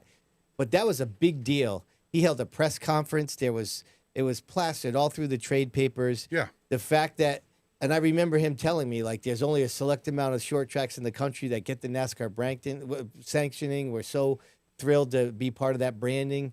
It's not like that at all. That's what I'm saying. Like They you just did that said, to themselves. Now NASCAR, it's almost like they got to make the pitch to these successful That's tracks. right. It's great that these short track owners have built their programs on their own. 100%. And now they're the ones, the Roots, the Beamers, if it's the Monahans own a track. Yeah. Now they're in the catbird seat. You need us because your product is not as good as it once was. And we can help your product. And I think we've had so many discussions in here on how do you get the next gen to watch NASCAR? Yep. How do you get these people to watch NASCAR? Well, obviously Stafford and Thunder Road are doing a great job on social media to getting viewership real high. The chain has to be mended somewhere. Everybody wants to be affiliated. Every sponsor wants to sponsor Stafford. I don't know about Thunder Road. Everybody's They do throwing, pretty well. They're not. Well, they're doing all bad throwing money to themselves be by part any of it, means. and all the racers are benefiting. They've got big paychecks, great facilities. Yeah, big events, big events, purses. big paying purses. I mean, like, somebody has to open their eyes and say, hey, maybe we need to get on board with these guys. Yeah. Instead of being so thick-headed, that, oh, we're not going to stoop down to do that. Yeah, but I don't know. I mean, I don't know if that's happening. Yeah, I don't know if that's the right assumption. I think they are just struggling to find out what is the right recipe to get those tracks back involved. I think they are trying. I just don't think they're hitting yet on the solution. You know what I mean? I think just watch Stafford. Yeah, they're getting there. Just they're watch getting Stafford. there. I think the they're tour doing a coming phenomenal back. job. I think the tour coming back to Stafford is a step for those two. I'm not saying that it's going to be NASCAR sanctioned, but I think that the tour coming back for the first time in 4 years does signify something positive with their connection. Yeah.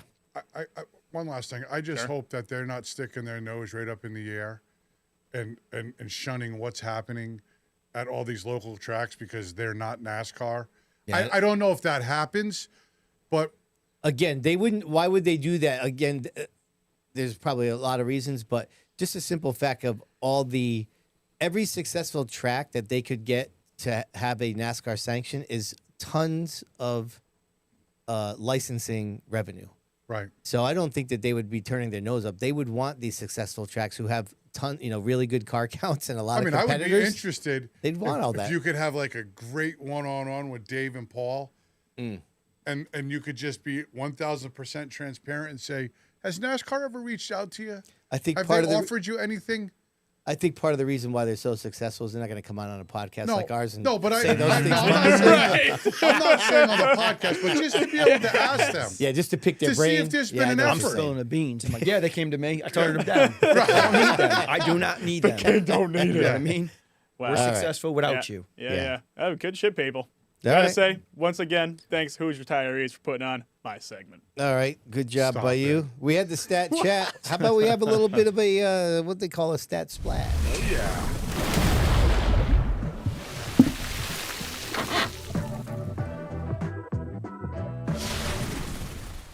Well, This guy walking around like he owns the I know. What is he doing there? You see that? It's quite possible our man Fro just went to go drop a deuce. We don't know. Stop it. He's just strutting by. It does say, listen, Remy, go to his camera. It does say wood poop here again. So, I mean, we don't know where he went, right? Okay. Unbelievable. Listen, back to the stat splash. Our friends over there at Waterwiz, that place must have been hopping this weekend, Oh yeah. huh? Oh yeah. With the heat, I'm sure it was. Okay, listen, we talked about this guy earlier, right? He's on fire. Ryan Waterman won 5 straight street stock races at Stafford. This ties the division record. You know who's held by? This guy right here. Johnny Walker. Johnny Walker. Did it in 2017. He was a beast. Another great stat about Waterman is since the start of the championship season, his championship season of 2023, he has started 30 street stock races at Stafford and has won 14 of them. Just under half. That's unbelievable. So we did a Guy's little batting 280. Yeah, seriously. It's almost like 295. Yeah. So we did a little deep dive with some consecutive streak stats over there at Stafford. You know this guy, Diego, the old Mystique Motorsports, Ted Christopher, 2004. He won 5 SK modified races in a row. How about this car? Remember our guy Woody? Oh, yeah. 2007, he also had a 5-race win streak. Then you got this guy here, Kid Rock. Now, he won 4 to end the 2017 season, and then the first 2 in 2018. Flip that. What's that? Flip that. Last 2 of 17, first 4 of 18. Okay, that's what I meant. Sure, thank you. And then you got this guy here, Tom Fern, 6 straight late model races in 2018. Look at all those win stickers. That's crazy. Yeah. A ton. Yep. And then it looks like I dropped the ball and did not put his picture in there, but our man Jeff Bodine in his incredible 1978 season, he won 7 straight modified races. Look at this guy. Yeah. Go ahead, Fro. We already talked about you. Go ahead. I heard just standing there. Just standing there. He's over there peacocking. Oh, goodness. Just staring at me. On that note, it's time for the Fast Five. The King, get yourself ready now. We got some questions for you. Let's go.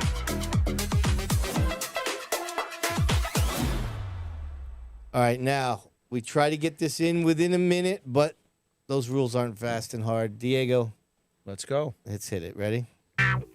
What's a talent that you have that's totally useless? I can move my ears. Let's see it. Oh, my God. Oh, no. Worthless talent. That's good, though. That is a good one. What is a pet peeve of yours? A pet peeve? My wife telling me to put my shoes away. Oh, all right. If you're the king at Waterford, as you say, then who's your court jester? The whole field. Wow. My question is, where do you get the balls to call yourself the king? No, I'm just kidding. I'll tell you where I get the balls because no one's going to tell me I'm not. No fans, no other drivers, nobody. All right, here's the real question. Yes. If the Speedbowl was going to hold a 5-lap mini stock race with you and another mini stock driver, which driver would you want to be paired with against to give the Speedbowl fans the best show? The one and only, the diva, the 83, the crybaby Garside. Oh, wow. Hold on, that deserves a... Ding, ding, ding, ding. Go ahead, Rems. Hopefully, hold on. Sorry. Hopefully, Sean Monahan can make that happen. Oh, there you go, Sean. Hey, all right. Let's hit it. What is your favorite day at the gym? Like leg day, arm day? Tuesday, today, chest and shoulder day. Oh, all right. That's what the hard asses do. Got it. All right, Diego, you ready now? Actually, that's for you to say, right? I'm ready. Let me just cue up the music for you. Hold on. Here we go. What's your record for consecutive questions asked? The music. I like Hell that. yeah, man. This is our that. segment. This is our segment. Special thanks to Ed Marcel, Firewood and Land Clearing for viewer mail. All right. Okay, man. We got our first question here from Mr. Jay Ferlino. I don't know which one that is, but whatever. Here we go. Oh, wow. Okay. No, these guys are good peeps. I love these guys. Okay. This is about purses. So the purses have been a hot topic lately on the show. Do you think the purses at the bowl is what's affecting the car count?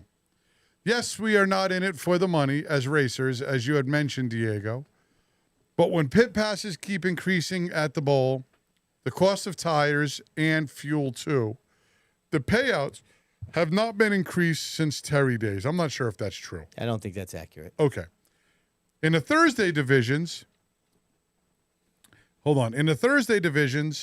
payout for all divisions equal 28 pit passes. So all the divisions. Understand they have insurance to pay, town cops, EMT, and employees to pay as well. But it's just almost insulting that the Thursday Premier Division, the Super X, is $100 to win.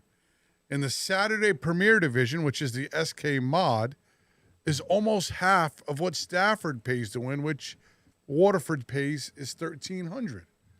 Yeah, so I can't speak to the Wednesday, Thursday purses. Yeah.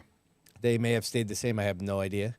I could have, didn't they raise the SK Light purse just last year or the year before? Yeah, last year they did. It was like $700 to win an SK Light, right? Yes. That's a lot of money. It used to be $450 or $350 I mean, I think they've been bumped up a little bit. I mean, Stafford's got a tremendous contingency program, which is why theirs is a lot higher. But I mean, their base is, I think, only a couple $100 more. I mean, still more, but it's not double like a base pay. So the base pay is close. Now, if the Speedbowl could get contingency sponsors, Stafford does a great job. And obviously, it's no secret that flow helps that whole process, right? And look at their car count. Yeah, yes, the car count was crazy. Every division has 20 cars. They've created a product that everybody wants to be a part of, whether you're a competitor or a sponsor or the fans. I mean, even though they are broadcast across the country, they don't need NASCAR. They still get but they still get great attendance. It's truly remarkable to me.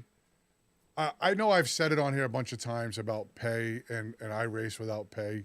Of course, everybody wants more money, but the Speedbowl whether it's my brother, whoever, has to figure out how to get sponsors in there. To increase the purses. Now, but hold on real quick. Didn't they just have the street stock race that was? They just did. Was a bumped up purse? It was and so many people chipped and so in too. was the SK race. And that's what I was going to mention. Yeah, it didn't really increase anything. Nope. The SK race was 50 laps, $2,500 to win.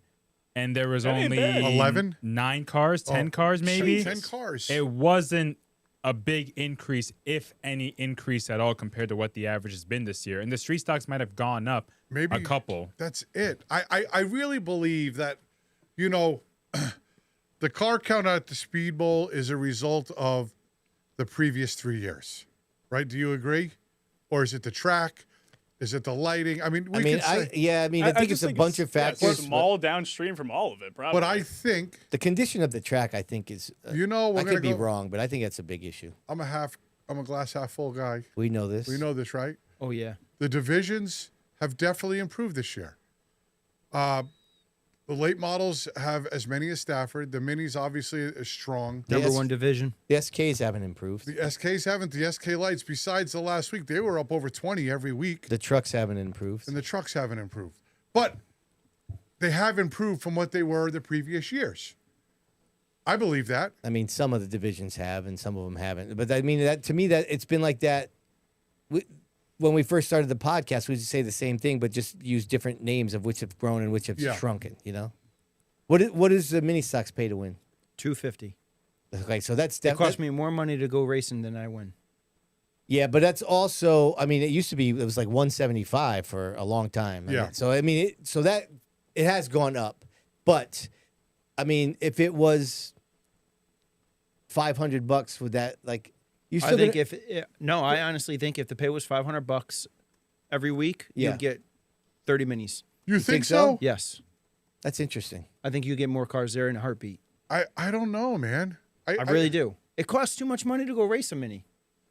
Well, they are that I do agree with you. Yeah, a motor is what, 85 to 12 grand? I could buy a motor for my late model. It's amazing. Cheaper than I could buy your. Yeah. Yeah, I really think you bump our pay to $500. Yeah, 5 figures for a mini stock motor is ridiculous. That's out but of don't count the 50 lapper. The 50 lapper is $500 to win. But you go weekly, I think you'll get more than 25 cars. You think so? Yeah. That's a lot of money to us. Yeah. It's a lot of money.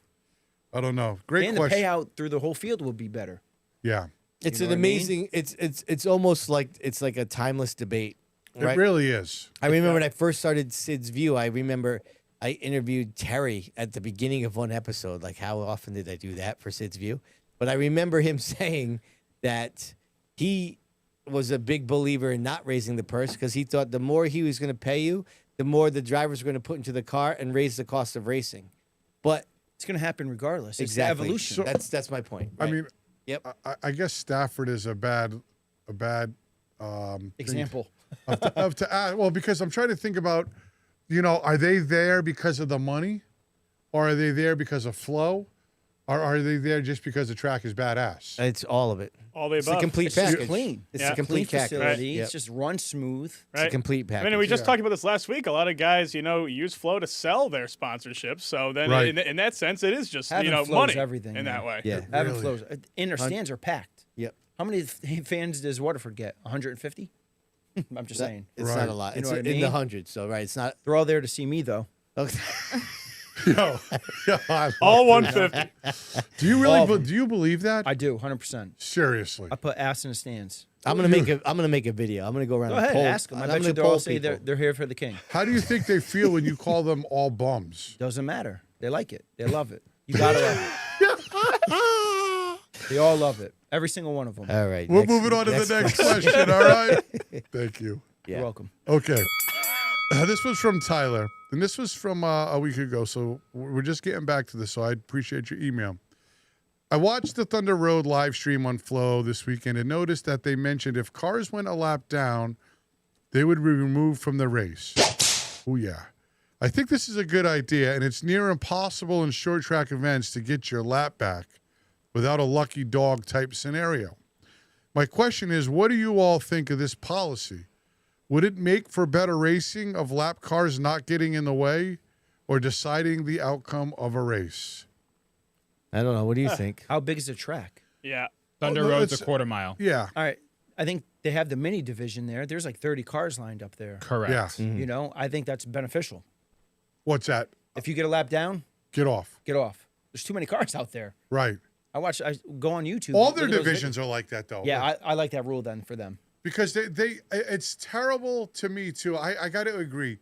It's terrible that a lap car cars, because you're going to catch them fast. or multiple laps is going to decide my feature late in the race. Yeah. But then if you do that, will those competitors come back? That's the worry. That's You know the what I worry. mean? Because that's putting money Right. in The, track. the other Would thing you is, come if back? it's a if I So- got kicked off, Yeah. Just Right. to be clear, No, 'cause I Chapley's saying stink. that email is not an accurate representation of the rule. I don't know if he's going to follow if up I'm with getting what, lapped in what it 25 actually is. laps, I'm just gonna pack up and go home.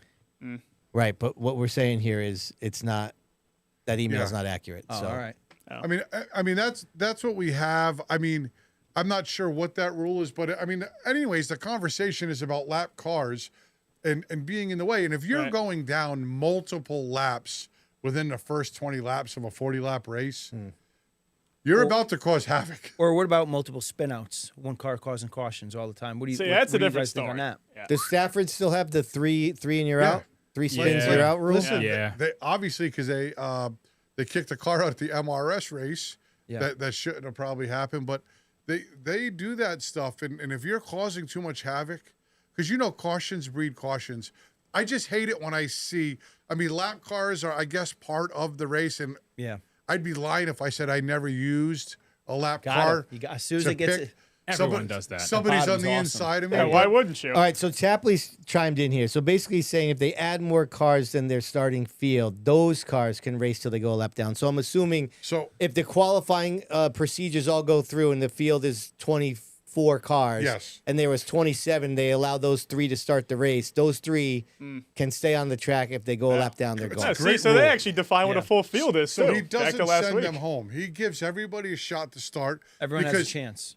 Because the King could have had a big problem, couldn't make the heat, and has to start scratch. Yep. And he's giving you a shot, because you paid the money and you built the car to come, which is a great rule. Yeah. I Yeah. agree What happens with if you enter the top 10 and What's you that? spin out or something? Well, if you, know, go a and lap yeah, down, yeah, because you spin out. you had your chance. All right. See you. Like this. Peace. All right, Reminator, what do you got? If any of y'all have questions for us, please send it to sidsviewpodcast@gmail.com. Thank you. Back to you, Diego. All right. Thanks, Rem. Yeah. And listen to Remy. Send them in because we love reading them. No, all right then. Okay. This one here is from Joseph, and this is my last and final one. Okay. And I don't think he liked the Seekonk show. So this is what he says. All right. He had multiple things to his email, but I'm just going to read this one. It said the Seekonk show is terrible. You're a smart motherfucker. That's right. That's wrong. That's my bad. Go ahead. Can the tour recover as this season has been crap with all the tire drama Wow, this guy's in a bad He's mood. Huh? passionate. and He's drivers pulling out? So, I mean, That's a bit harsh. Yeah, that's tough. well, it's obviously been tough for the tour this year. Oh, without a It's been doubt. no secret. Yeah, Well- I mean they're under 20, right? Routinely. Let me just, I wouldn't say routinely, but in the last race or two, yes. So the Seekonk race wasn't terrible. It wasn't the most entertaining race, no, but it wasn't that bad of a race. Do I think they could recover? It's going to take time, Yeah. but I think they could as long as everybody stays with it, because these drivers who have pulled out, they've all basically said or inferred that, once it gets figured out, they'll jump back in. It's just a matter of when that gets quote unquote figured out. But they've had a decent amount of good races this year in the modified tour. The first Seekonk race was really good. Riverhead was really good. So they've had good action. They've had some good things. It's just unfortunate the tire deal has overshadowed all of that because what of the about results. What about drivers like McKennedy, Kopsick, Beers? They are having decent seasons. They seem to be running good almost every race. Like, not everybody is struggling to figure out the tires. You know what I mean? Like, it's Listen, I said it before. really that strange year. The tire situation has given teams that don't feel like racing it anymore or have lost interest a reason It's to an get excuse. out. Oh, you're saying it's an I think easy it's out. just It's an excuse to leave the series right now. Well, I really believe that. I And 100% agree. so that's the issue that they have there, right? Because if they leave and they decide to go to the Monaco Modified Series or race somewhere else and they enjoy it better, you know what I mean? Like, you are giving them a reason to, Right. to test somewhere else out and maybe potentially have more fun. Yes. And have more success, maybe spending less money or Or whatever. not racing at all. Right. Or like Lutz's whole team. I don't know what happened there, but they just took a step back. Bonsignor, they took a step back. They're up running with the MRS last week up at, they're trying different It's races. just a cop out. Kyle or Justin? Kyle. Okay. I Yeah, think yeah, the they've Lutz- both been around. I think the Lutz deal is a completely separate story from what's been going on. Possible, but I'm just saying it's like if I was on the fence and I was like, man, I really don't want to do this anymore. Let's use these tires. We just use the tire and I'm not saying everybody's doing it, but it's an easy way to sneak out the back door. I'm going to also say this. Stafford's proven this. Short track racing has proven this. The Speedbowl has proven this. Racing has its ups and downs and valleys. It may be going down a little. They always come back. Correct. Right? They always come back. It just gives us something to talk about in the meantime while they're struggling. But I really believe that the Tour, maybe not next year, maybe the year later, they're going to be strong again. Yeah. You know, and the Monaco series they're on the high side. I think the Tour just priced herself out. Yeah, I don't know, but they'll be back though. And They will. It always happens. We just talked about the NASCAR brand. I mean, if anyone's going to figure out how to put together the mod, always repeat itself. right, it's them. You know, that's just my beliefs. But all right, that was another segment, my man, of Ed Marcel, Firewood and Land Clearing Viewer Mail. Thanks, y'all. Back to you, Sid. All right, good job by you. Let's carry on.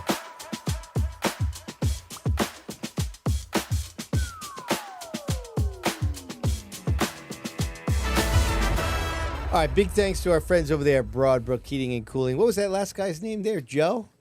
Joe, that was really fired up about the tour.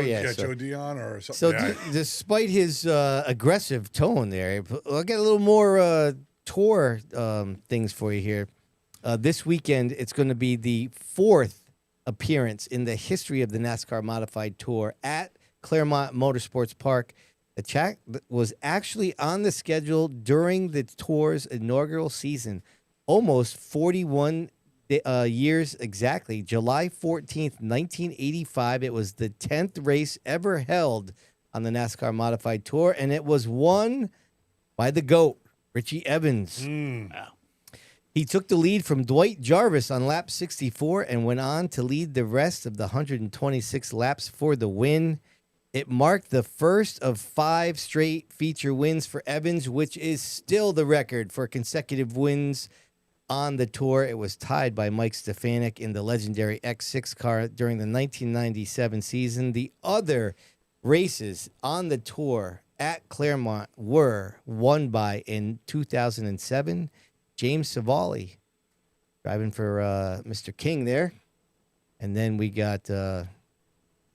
he was a badass. John McKennedy. He is. 2022.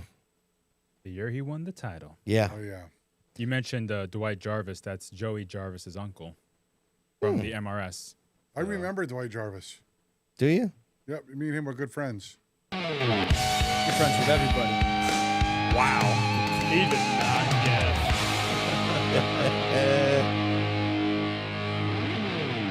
Why don't you get some of that, brother? Oh, that ain't bad. That you ain't took bad. the lead? Damn straight. Whoa, look at me. That's a trifecta. Shoved it straight up your ass, and you can like second place. Okay. Wow. You might not even like it for that long.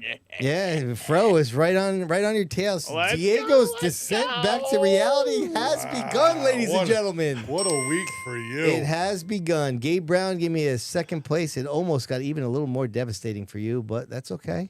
We are slowly setting pace here for a second title in 3 years. I'm going to start sending the group voice texts because Diego has set the precedent that that's how we do things here. At the Wow, look what you did, Diego. I got to get freaking text from this clown now. Chirpy. All right, here we go. The pick'ems for the week go in this order. Our man, the King, will go first, followed by Diego, Remy, Bobby, and then myself. Go ahead, hit it there, Suns Out, Guns Out. All right, for Thompson, I got Jake Johnson in the late models. Oh, Chalk City, all I'm right. going to go with my man Wayne Corey Jr. for the late models at Stafford. We like that guy. Great guy. For Waterford, I'm picking myself, second feature in the minis. That's how you do it. Yep, I sharpened the sword. I'm ready to go. All right. For the legend cars at Seekonk. Yeah. Right? Jacob Burns. Rowdy, they call him, sure. He's pretty good, right? Yeah, he is. And then, what other track? Touring Series. Yeah. The Pass. Johnny Clark. Oh, all right. Hopefully he's good. Yeah, he's good. He is good. You have no idea who he is. Your consigliere did you well there. That's a quality Bonsa's 5. the man. That's Appreciate a quality 5. All right, Diego, what do you got? You need to have a big week because you're falling behind. I'm going Thompson 604. Mm-hmm. Keith Rocco. Oh, Jesus. Hold on a second. Wait a minute. Let's get this going. Go ahead. All right, that's enough of that. Yeah, sorry. Stafford Streeter. Yep. Got to go with him. Yeah. Ryan Waterman. He's good. He's good. Speedbowl. Yeah. This is gonna be a surprise pick for you guys. All right. Going Super X. Mm-hmm. Ben Pollard. Sure you are. He's Why wouldn't racing? you? Yep. Huh. Don't be changing your picks. Oh, who's that? You? No, I'm like, I He's didn't know not he was even racing. picking. I'm not picking. Seekonk Sportsman. Doug Benoit. Oh, yeah. Good guy. We met him. Touring Series. Mm-hmm. Nima Light. Mr. Cabrera. I'm sorry. Randy Can we Cabral? hear that one more time, please? Yeah. No. You heard it once. No, All that's right. all we get. That's it. It's very sad. Reminator, hit it. Okay, so Thompson, 604. I'm going also Keith Rocco. Stafford, Street Stocks. I'm saying Jason Raymond. Waterford, Trucks, Ryan Lanham. Seekonk, I'm also going Legend Car, Jacob Burns. Mm-hmm. And then Touring Series, I'm going, I don't know. What? Say words. You were on the cusp, Remy. What happened? I got nervous because I'm scared. I'm going John McKennedy and the NESS. Supermods? Thank you. Hey, Yes. I said real quick, Flash Motorsports asked me Saturday or Thursday. For who? Ben Pollard. Yeah. But he works on Thursday, so I know he's racing on Saturday. Okay. Just so you know. Oh, because they're running 2 features this Yes. week. Yeah. Yep. Nick All right. Foligno asked me to pick him. He did? Yeah, but I did not. Why didn't You are a pick him? great He asked guy. me. If he never asked me, maybe I would have picked him. Yeah. Listen, that division's a great division. Oh, It yeah. is. They should come to Saturdays at the Bowl. That's what I'm talking about. That's what I'm saying, too. Kick the Crown Vics out. Well, it's a Gotta go. start right here. Saturday night. Fro, what do you got? Well, I mean, this is just embarrassing to read at this point, but at Thompson, I also have Keith Rocco. Oh, my Shocker. God. dude. Shocker. Come on. Okay, no, but Shocker. I have a non-chalk pick, all right? This Go. next pick is Stafford, all right? It's kind of a feeler right here. Let's Mm-hmm. feel it out. SK Light, I'm going with Matt Brewer, all right? Nice. Oh, I that. like the handicap numbers. He's had quite a bit of speed all year, so maybe, I don't know, smash hit right through here. Kind of like it. Waterford, I'm going SK Lights again. Actually, wait, hold on. Changing his picks. Disqualified. Remy No. just did it. Not until he says it. Card laid, card played. Okay, well, they're not running, it looks like. Good. Close call. Catch. Good. So I'm going Ben catch. Pollard as well. I like that guy a lot. on. You like wow. that? This guy. You like that? Jeez. Seacog, I'm going with Mike Cavallaro in the Crown Fix. In the Touring Series, I'm going Pro 4, Brett Meserve. He's such an idiot. Did you like that? Wow. That was good for me right there. That was a Wow. good save. I didn't even check. You are so Well- lucky. All right, I'm going Lynham.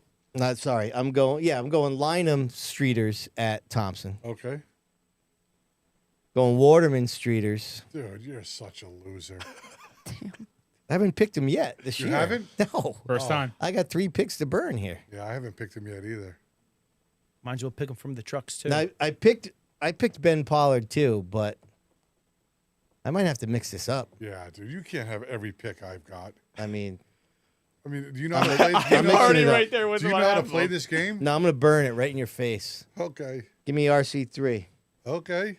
with the 78 in second.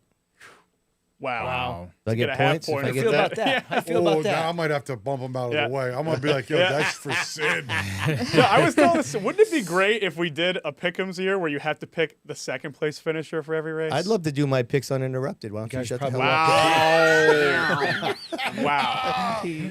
All right, give me my man Landon Salamito and the Bandits on Fast Friday. And I'm also going John McKennedy, but not in the Supermods. Oh, I know what Take it in the tour race. All right? That's how we do that. Let's carry on, Diego. This is a good one. You ready? Hey, Yep. by the way, huge thanks to Northeast Truck and Off-Road because we yeah. love ourselves a pick'em segment, Yes, right? sir.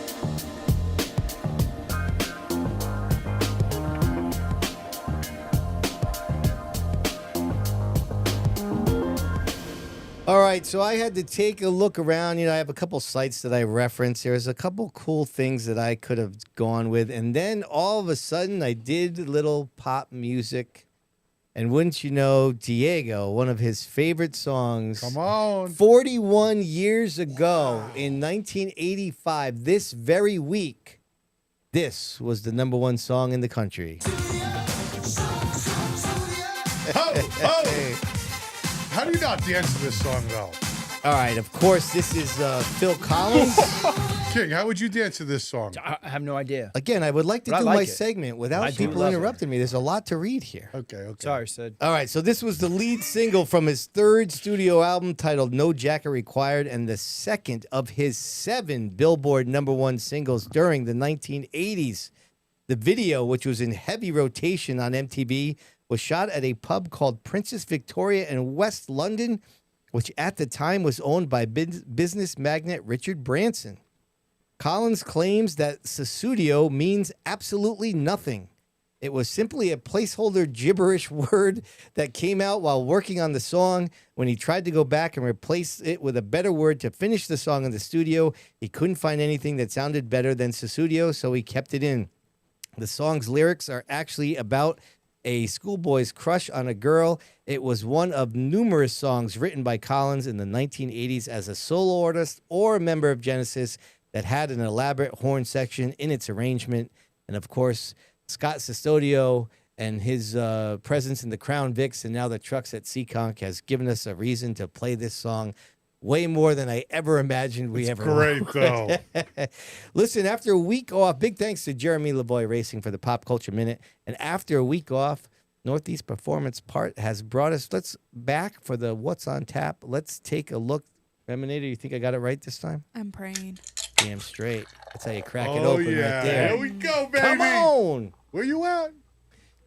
All right, so what do we got here? Tomorrow, getting it done, Sunoco Mods, Late Models, SK Lights, Streeters, Crown Vics, and the Super Mods over there at Thompson. Thursday Night Thunder at the Bowl. Fast Friday with the regular divisions at Seekonk. And then Stafford's back to their weekly grind. 75 lapper at Seekonk on Saturday. The Speedbowl actually got double nuts for the Streeters and the Mini Sox as well as the Super X. That's a total of 9 feature races. And then so the touring, we got the tours at Claremont along with the Granite State Pro Sox. Nemo Lights are at Star. The Pro 4 is Saturday at White Mountain with Pass, and the New England Supermods doing double duty this week, racing on Wednesday and Sunday. I will be waiting for Scott Tapley to tell me what I screwed up on that, and while we wait, we will try to figure out who won the week. Who are you?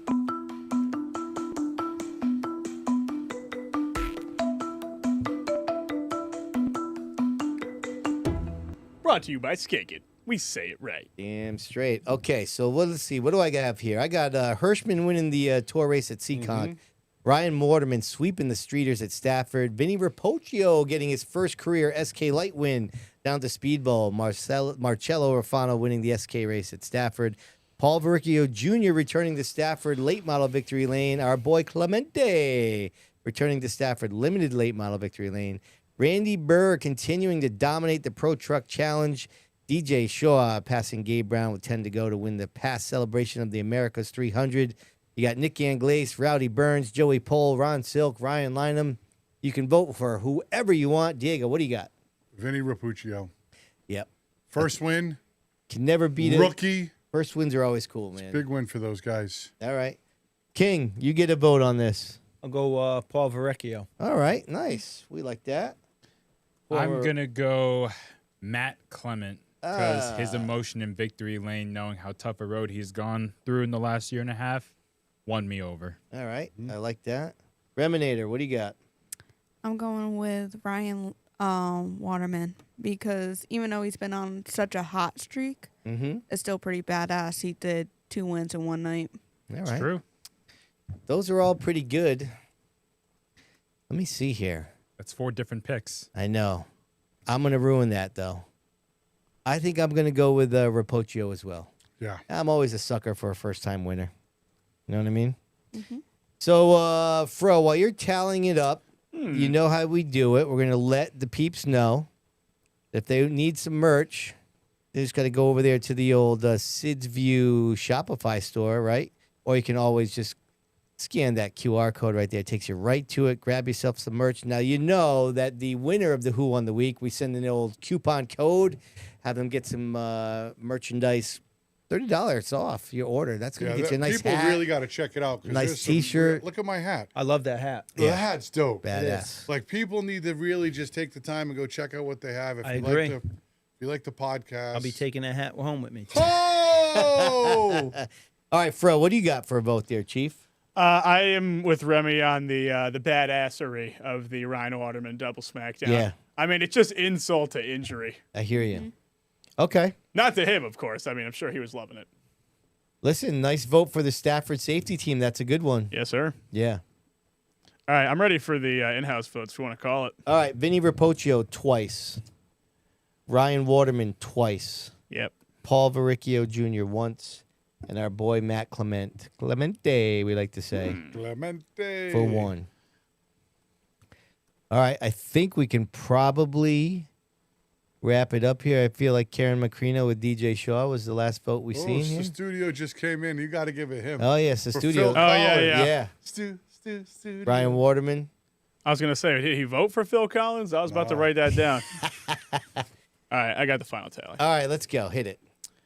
With one vote a pop, Joey Pohl, Stafford safety team, DJ Shaw, CT Racing Corner, has gotten a vote, by the way, the past 4 weeks. Listen, he's doing a good job. You know, at the he gives Speedbowl. us some I good angles appreciate every Kenny week. I can't for rip everything on him. he's doing at the Speedbowl for putting cameras on everybody's car. Oh, yeah. You know what, Kenny? You get you one vote. You earned it, really. Good job, Kenny. Yep. Kenny, did he? I'm sorry, it was Remy and I were talking about it. Did Kenny vote for himself? Yes, again? that's correct. Good job by you, Kenny. Hell yeah. Way to stay So consistent. it's almost a month straight now. So who won? Oh, sorry. I haven't gone through even the one yeah, voters let's yet. go. We're getting there, though. Okay. All right, come Don't on. let the suspense kill you. Paul Varicchio and Matt Clemente with one a pop. Mm-hmm. Ryan Waterman with 4. Sorry, I didn't mean to get away from the mic there. But the winner of this week, someone looks like he took down the first one. Vinny Rapocchio with 7 votes here. All right, good Gets the job win. by him. All right. Another Paisan taking it home. Good job by you there, brother. Listen, we'll send you that coupon code. Get yourself some gear. You're going to want to follow us on socials. You know how we do it. Music Mondays. Actually got blocked on Facebook here with a song that we posted on Monday. Yeah, YouTube, it was good, though. So go to the YouTube channel. Check it out. Diego, take us home, brother. Oh, yeah, man. Special thanks to Dale Headquest Motorsports for the weekly update. Of course, Mid-State Site Development for the results ticker.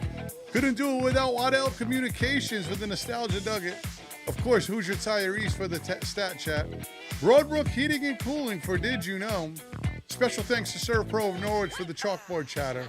Water Whiz, thank you so much for the Stat Splash. My lovely daughter here by Emma Monahan for the Fast Five. Northeast Truck and Off-Road. I took a little off week for this one, but special thanks for the weekly pick'ems. Ed Marcel, Firewood and Land Clearing for viewer mail. Welcome back, K2 Automotive for Quote of the Week. Word. Special thanks to JDL Motorsports, Busy Bees Learning Center, Chassis Pro, and Myers Creamery for all the point standings. Skaken LLC Property Management, thanks for Who Won the Week. Lavoie Racing, special thanks for the Pop Culture Minute. Northeast Performance Parts for What's on Tap. This is a good one, Seacon Grand Prix. Much love for always firing up the hot seat. I don't know if he's the king, the queen, the whatever. But I got to give a special shout out, a great guest. Special thanks to John Bavolacco for joining us. Thank you. I really appreciate you guys having me on. Yeah, thanks Really for coming, do. brother. You know, you guys are still bums at the end of the night. I hope you guys sleep tight tonight. There it is. He goes out right. That's on Blake Johnny. Special thanks to Vault Productions for this really kick-ass studio. Word. All our podcast members, thank you so much for all your continued support. And all our viewers tonight, thanks for viewing in and tuning in every single week. We really appreciate it. See you next week. I'd like to say a big thank you to Josh Zentek, Flow Racing, Stafford Speedway, NASCAR Regional, Yankee Racer, PRVL Creative for the videos tonight. Also a huge thank you to Howie Hodge, Fran Lawler, Driscoll Motorsports, Race Dog Photography, Jim DuPont, PRVL Creative and Rachel O'Driscoll for the photos tonight. That's what I'm talking about, Reminator. Great job, guys. Great job. Crushed it. All right, everybody. Full week of racing coming up here. We'll go over it all next Tuesday, 7 o'clock. See you then.